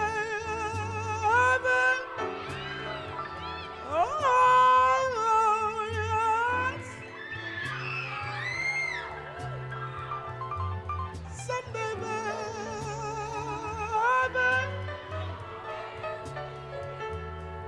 oh, yes, someday, baby. I'd like to tell you a little story now. Ladies, if you got a man, husband, whatever you want to call him, and he don't do exactly like you think he should, don't cut him because you can't raise him over again, you know. Don't hurt him. Treat him nice. And fellas, I want to say to you, if you got a wife, a woman, or whatever you want to call her, she don't do like you think she should, don't go upside her head. That don't do but one thing. That make her a little smarter. She won't let you catch her the next time. So all you do is talk to her softly. It's real sweet, you know, and you tell her, I know you'll do better. Someday, babe. Oh, someday, baby.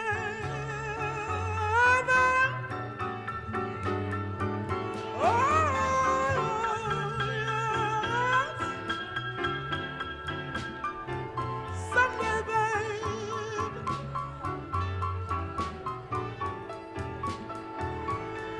Oh,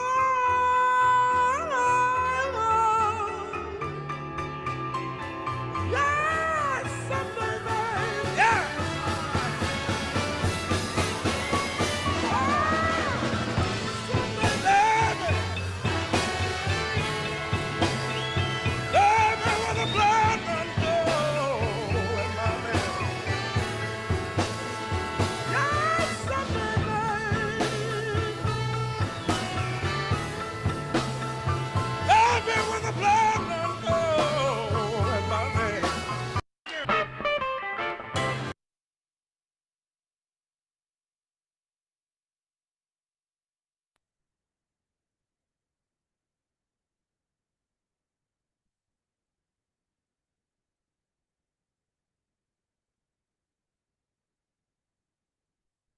B.B. King live at the Regal, 1964.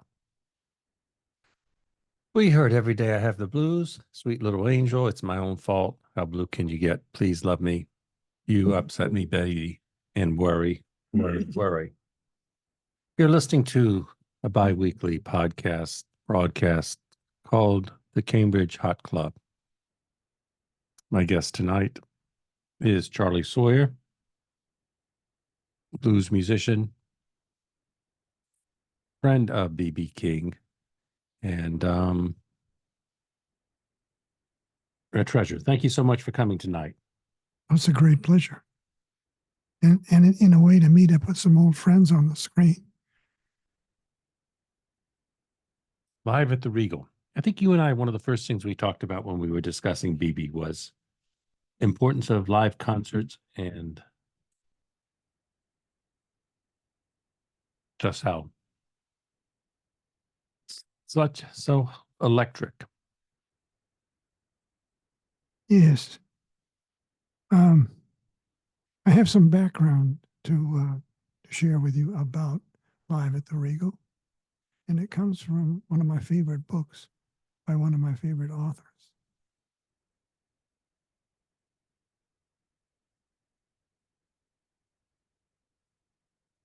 King of the Blues, Daniel Daniel Device. Devisay Divisé.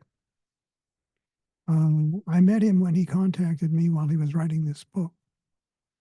And we became great friends. And I became a great admirer of him. And while I was listening, anticipating today's gathering here about the Regal, I came across this from Dan's book. Isn't it a little funny that an author comes together at a public appearance in order to promote another author's book? I have to plead guilty to that. But it's out of my admiration of the book and my love of the man. So this is about Live at the Regal. You need more light? I'll manage. A sound crew had set up beneath the stage, the only space available. Yeah. Ron Steele recalled legendary conductor Fritz Reiner had used the same gear to record the Chicago Symphony Orchestra. Steele assembled the band at 9 in the morning for a sound check that was more like a party. He recalled, between sets, and his musicians played poker. The sets high above the seats to capture the crucial interplay between the microphones, two microphones high above the seats to capture the crucial interplay with BB in the audience. Duke Jethro, BB's new keyboard player, was a black Sephardic Jew from Meridian, Mississippi, east of the Delta. Duke held a commercial pilot's license. Though he was 10 years younger than BB,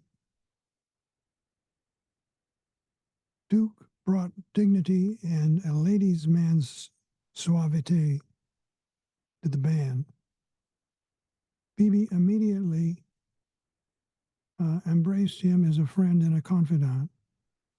On the day of the Regal gig, Duke's Hammond B3 organ was out for repairs. No one had bothered to return it in time for the concert. Duke waited for the right moment to inform BB. Shortly before the first set, BB gathered the band together and said, "Oh, by the way, we're going to record us tonight." Duke replied gravely, "The organ is not here." BB considered, "Well, then you're going to have to play piano." Duke said, "I can't play piano." BB said, "Well, just sit there and pretend you're playing. That's what you do most of the time anyway." So also in this account is the fact that there was a Regal Theater house band that joined the B.B. King band without the benefit of rehearsal. It doesn't really say whether they had charts or not to follow. But if you hear anything kind of ragtag from the band in listening to that recording, then now you know why. That's all. Very nice. What a recording. Yeah. What a recording. But my favorite live recording is the one with the title Blues is King. And I've found over the years, without any real formal attempt, an informal attempt to gather testimonies as to which album is my favorite B.B. King album, I find unscientifically that this live album, Blues is King, is a runaway favorite, especially among guitar players. And it captures the sound, the voice of his instrument. Would this be a good time to play some of those? Absolutely. Yeah. You could start with my favorite of all time, Tired of Your Jive.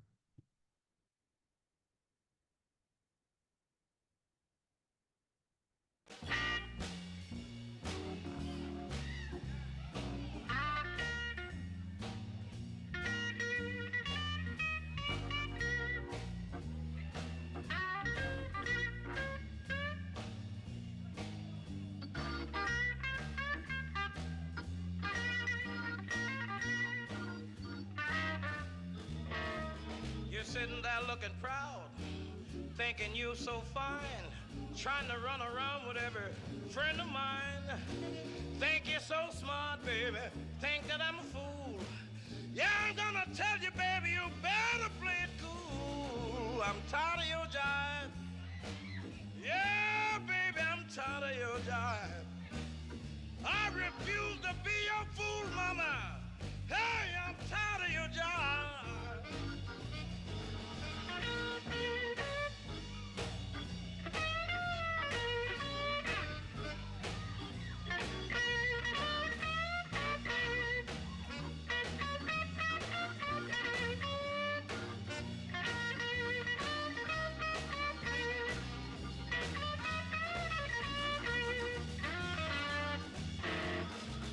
That I don't see what you do behind my back. You think I ought to love you, baby, no matter how you act. You never miss your water, baby. Tell the world go dry. I'm gonna tell you, gonna miss me by and by. I'm tired of your jive. Yeah, baby, I'm tired of your jive. I refuse to be your fool, mama. Hey, I'm tired of your jive.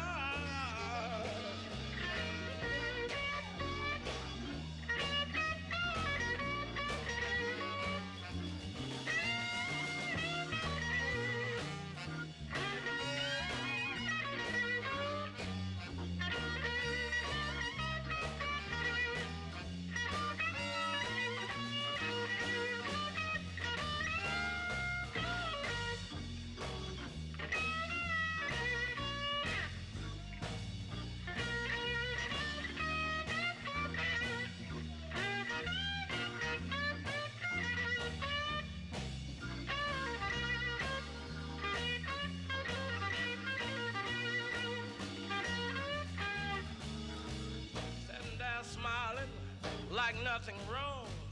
I don't intend to pull your coat, baby. You'll know it when I'm gone. Yeah, you never miss your water, baby. Tell the world run dry.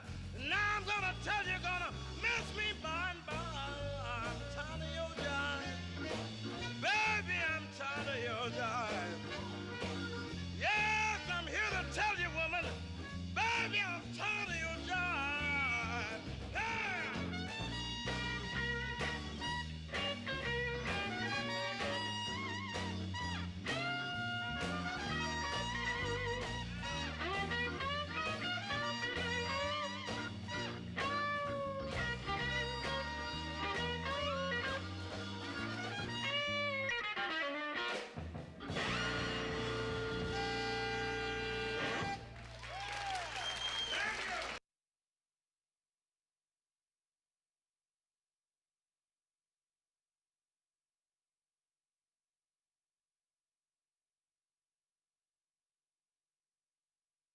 Good morning, baby. Baby, welcome back to town.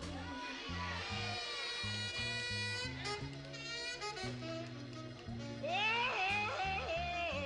good morning, baby. Baby, welcome back to town.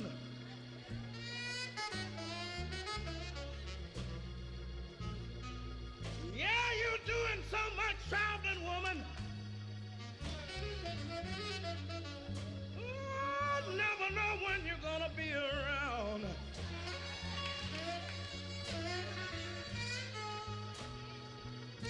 Yeah, you're fine and mellow, babe, but you stubborn as a mule. You love me like an angel, baby, but you treat me like a fool.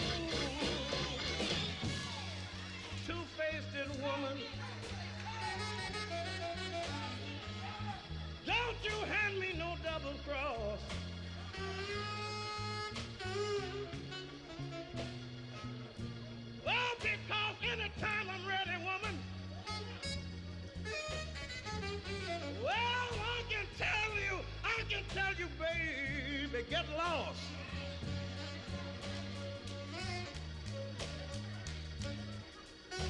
You cheating on the outside. You're doing everything you choose. You better come back on the inside, woman, 'cause you got too much to lose. I don't want no trouble with you, baby. I want to tell you I've got to be the boss.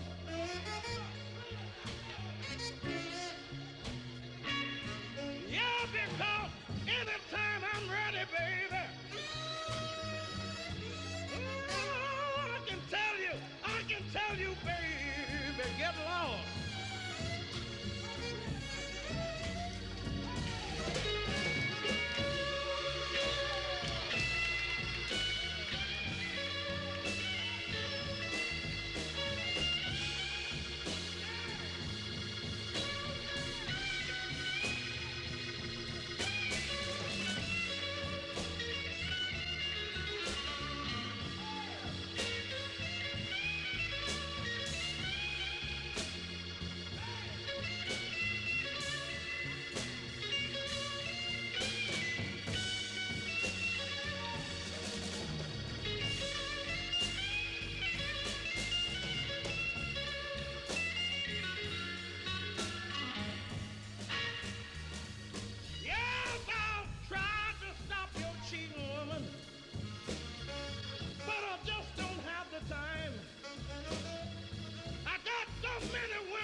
Now we have that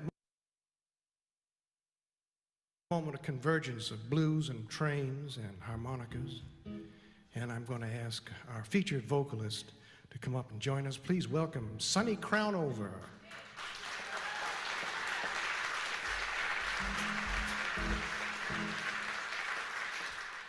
Sonny came to Massachusetts from Austin, Texas, and she thought she left this kind of music behind, but we had a surprise for her waiting up here.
B3 organ.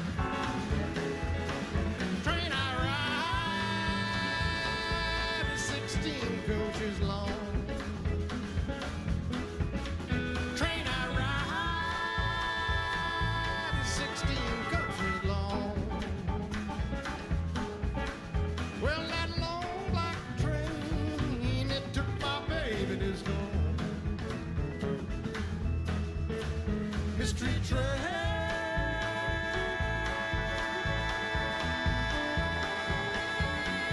Rolling round the bend. Mystery train. Rolling round the bend. Well, it took my baby. Now people, it won't be back again.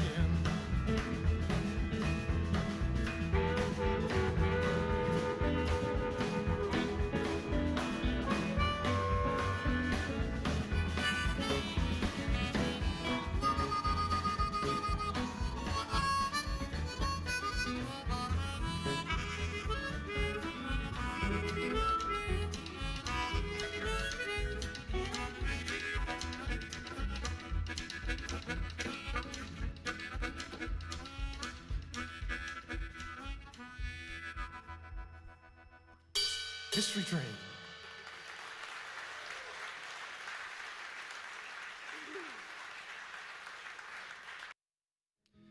Now we have that moment of convergence of blues and trains and harmonicas.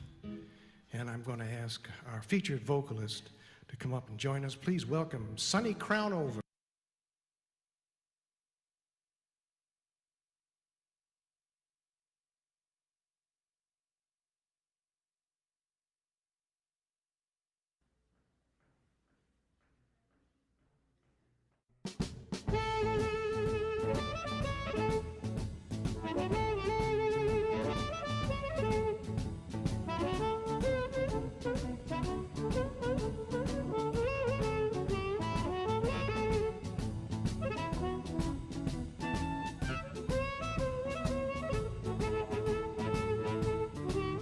I'm just your fool, can't help myself. I love you, baby, and no one else. I ain't crazy, 'cause you're my baby, and I'm just your fool. I'm just your fool, I must confess. I love you, baby, and I'll take your mess. I ain't crazy, 'cause you're my baby, and I'm just your fool. Well, you must be trying to drive me crazy, treat me the way you do. I ask you, please have mercy, baby, and let me be happy too. Well, if you're gonna leave me for someone new, I'll get a lawyer and then I'll sue. I ain't crazy, 'cause you're my baby, and I'm just your fool.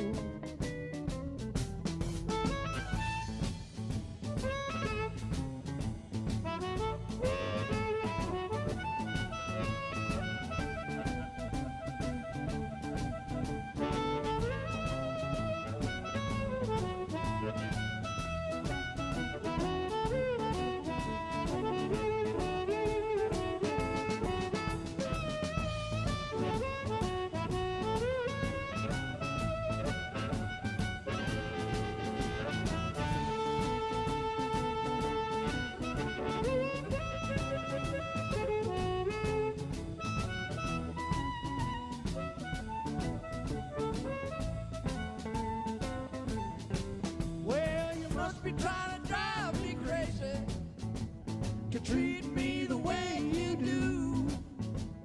I ask you, please have mercy, baby, and let me be happy too.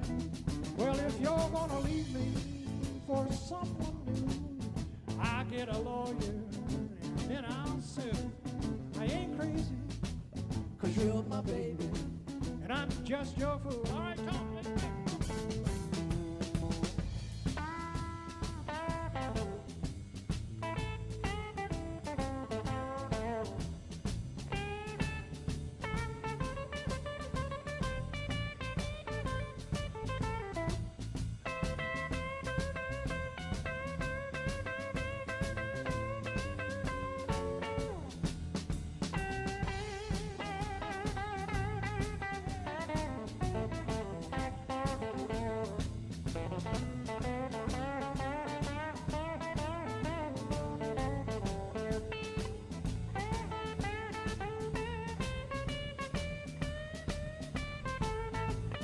Tom Wright on the guitar. Well, you must be trying to drive me crazy to treat me the way you do. I ask you please have mercy, baby, and let me be happy too. Well, if you're gonna leave me for someone new, I'll get a lawyer and then I'll sue. I ain't crazy, 'cause you're my baby, and I'm just your fool.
Well, well, well.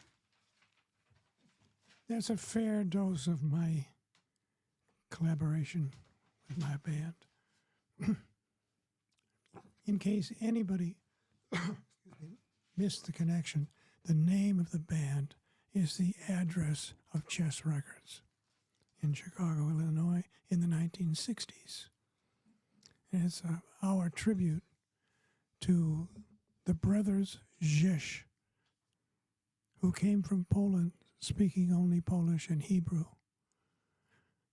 and bought a record company, a small record company, which already had signed Muddy Waters. And so Leisure and Fijul Rzesz became Leonard and Phil Chess, and we're the beneficiary of that amazing collaboration of all those great artists, Muddy Waters, Howlin' Wolf, and so on. The list goes on forever. Howlin' Wolf, did I already say that? Now, BB stuck with his two friends from the West Coast and instead of going to Chess. Yes. Yeah. What are the names? Give me a Two minute. brothers. Yeah. Or I'll pull up. Bahari. Harry, yeah. Bahari brothers. 3 brothers and 1 sister. And in that respect, it's like the Chess family business. And BB stayed with them for about 15 years. And I want to show you this catalog here. And one thing that's important to know about BB, he was loyal. You know, do me right, do me good. He was even with everybody. Very decent man. And, you know, I'm not going to say overly generous because it's a virtue. Maybe I could tell my story about, or maybe not. My director says, don't bother. You can read it in the book. It's in the appendix. But I do want to show this to you, which is a boxed set of 17 CDs of every bit of recorded message. That's my book. This is what I wanted to show We you. haven't talked about this book yet. All right, we can. How can we get that? It's hard to, well, let's look at the cover. Right. You know, everything on Modern and Kent. And I Yeah. wonder why they don't mention Modern. They mention Kent. But the point here is every Oh. entry here is a recorded song. This is the size of BB's legacy up to 1966. That's how much he had, how vast was his work by midlife and mid-career. Yeah. 66. 66. It says right here on the cover. And this come with box set? It came, With that? yes, yeah. This catalog comes with the box set, which also comes with a Japanese translation of The Arrival of B.B. King.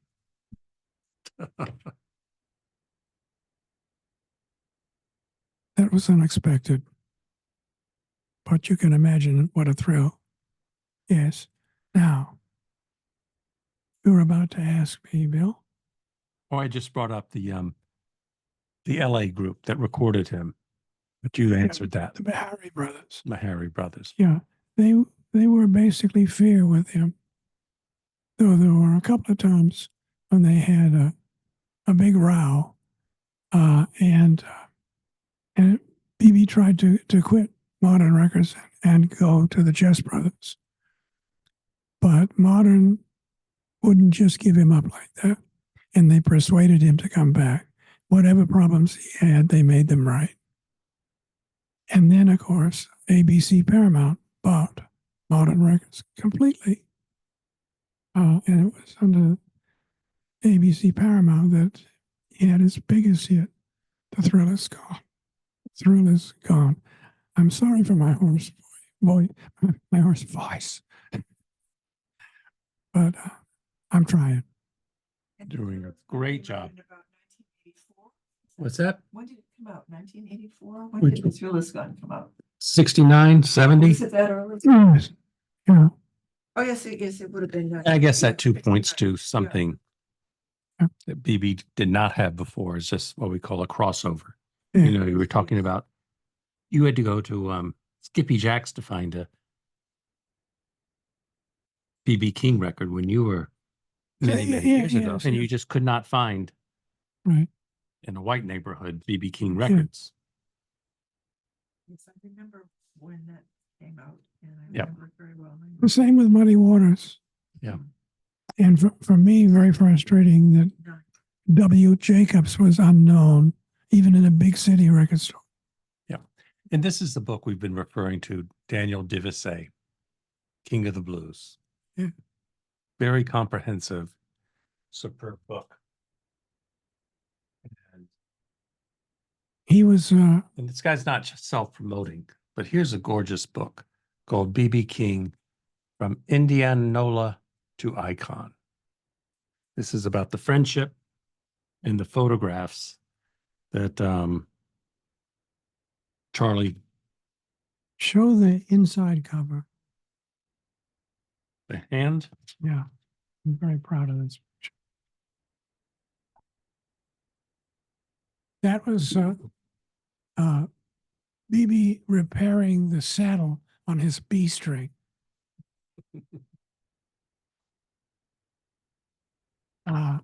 He told me one time he began to have terrible difficulties keeping his Gibson in tune. And he gave the problem to some guitar techs. They would return the guitar and he'd be happy for a while. And then it would lose its tuning. So when he went to Memphis for a funeral, I'm sorry, the names slip away. So he went to Memphis for this funeral. And then he went to the Gibson factory outside of Memphis, unannounced, and asked the first salesperson why he couldn't keep his Gibson in tune. And it wasn't very long before the CEO was standing beside him with promises. BB said, you know, Eric keeps telling me they're very nice people over there at Fender. Why don't you come on over?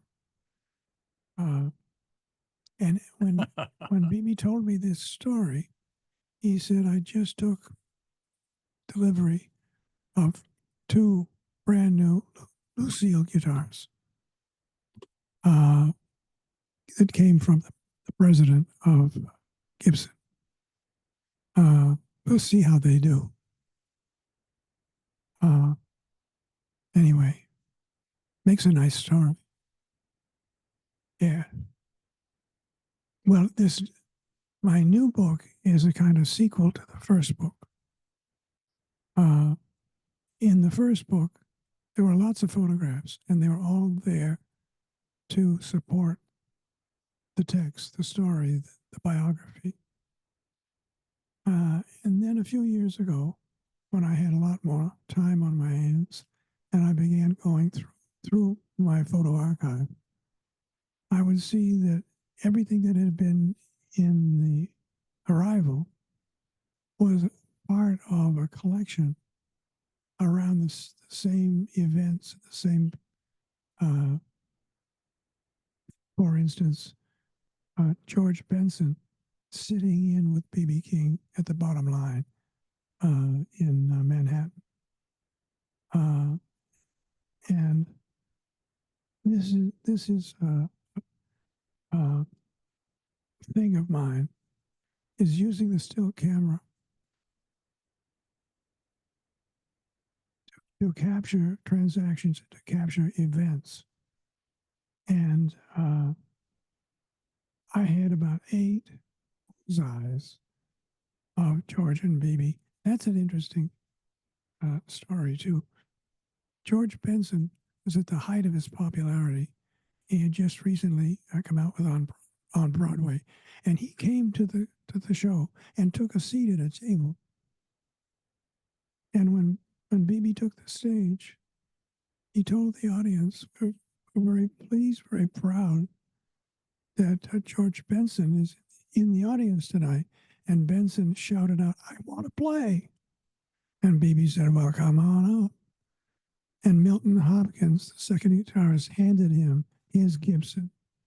And that's what you see playing, Benson playing. But you could choose the best of those 8 photographs. And if you're just trying to illustrate the story that I just told, you'd have something really to be proud of. But you'd be losing the content of the exchange. Every one of those photos, there's something going on different. And you see the electricity, you see the energy between the two of them. So, in a certain sense, the second book it is returning to all the work I did in the 1960s and 70s and turning them into the sequences that they are holding.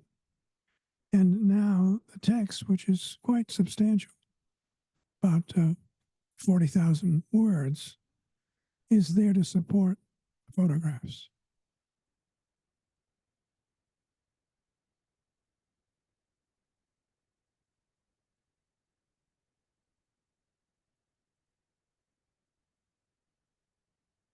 Bibi and George Benson made that night.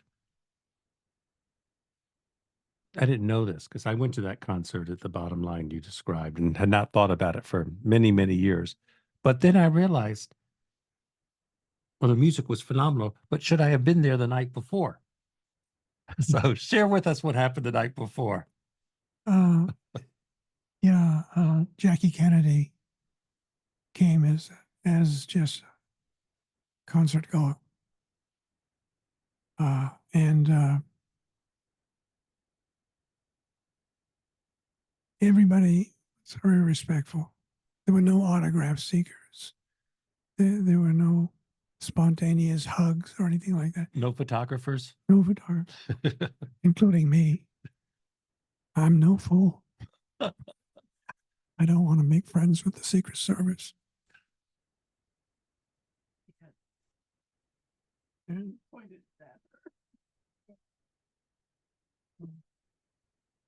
I don't suppose it's time to play Albert King. There's time to play Albert King. Oh, Albert King, his father, or his music. Yeah, his father. Sure. Yeah. I spent an afternoon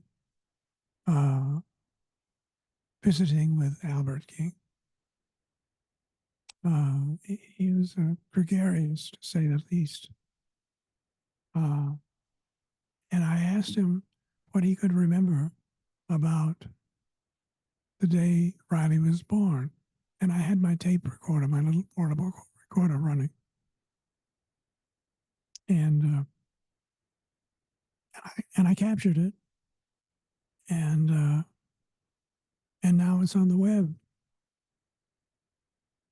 And Bill said he would play it now. Keep talking. Let me just go find it. Yeah.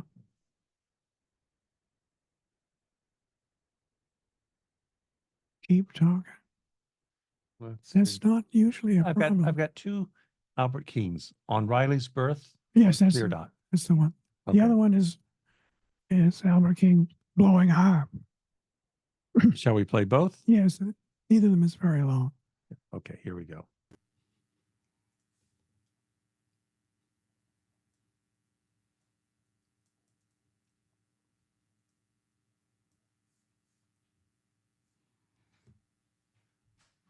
I went on down the road about 2 miles and went to another fella down there called I believe named Lake Span.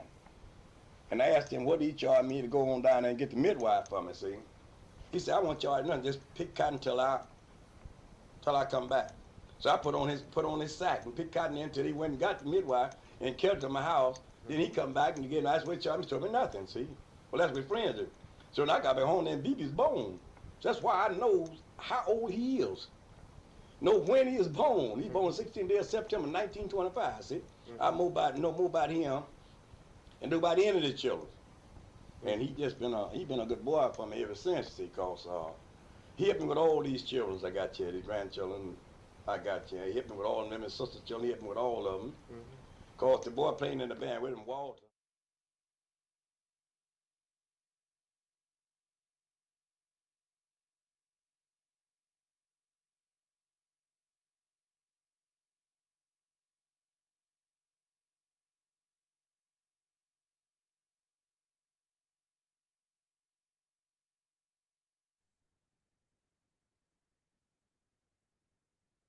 Okay. Well, Charlie, what an honor and privilege to have you up here today. Are you going to play the second? The other one? ones would not play. I think it's just a photo. Okay. So, Well, I want to tell people my email so you can readily be in touch with me. It is bluesforcharlie@gmail.com. 4 is a digit, a numeral. And I chose that partially out of respect for James Baldwin play titled Blues for Mr. Charlie. bluesforcharlie@gmail.com. I hope to hear from all of you. Thanks, Bill, and thanks to all of you. yeah, thanks everybody. Thanks, Cliff Bodenweiser. Rick, do you have any questions? Thanks, Sobel. Any questions, comments? Cambridge Hot Club is a bi-monthly listening session with great music. I'll be back on August the 7th. The guest will be Bergen Matthews. We're going to move from Mississippi and Tennessee.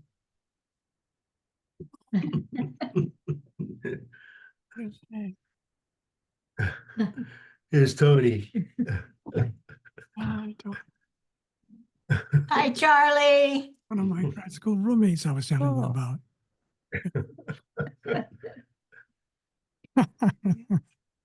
Good to see you guys. Yeah. We'll Zoom sometime. Yeah. Soon, I hope.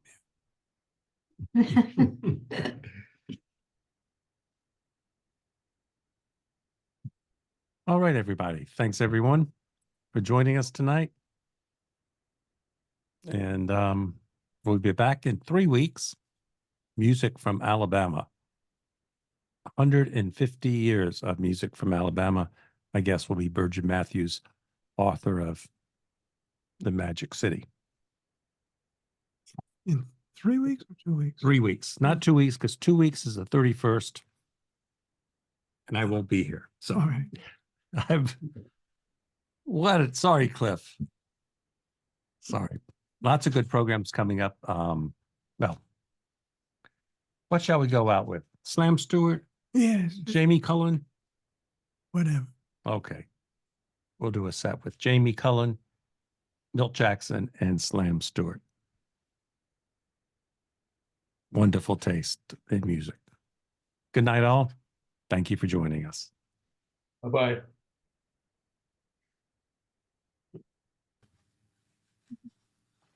They live in Irvine, California. Oh, really? And he is one of America's greatest.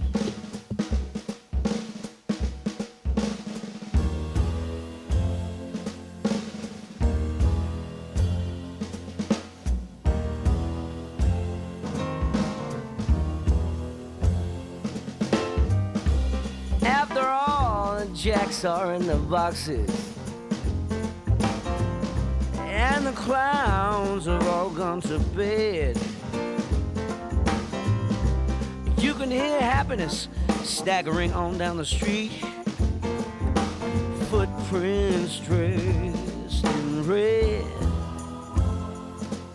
and the wind whispers Mary.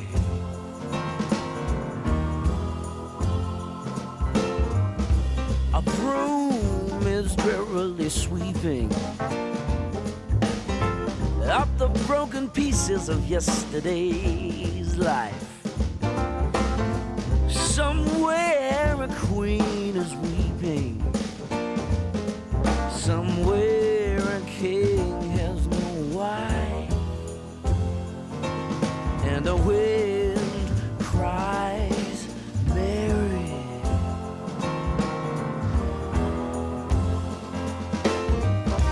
The traffic lights turn blue tomorrow, shine the emptiness down on my bed. The tiny island, it sags down the street, 'cause the life that they live is dead. And the wind screams Mary.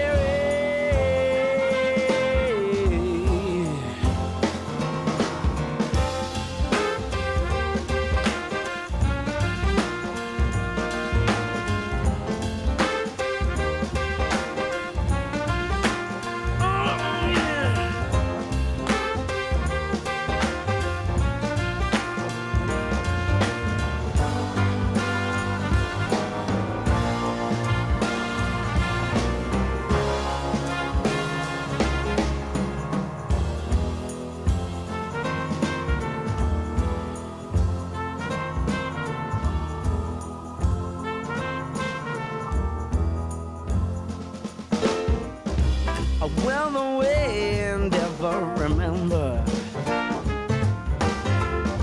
the names it has blown in the past.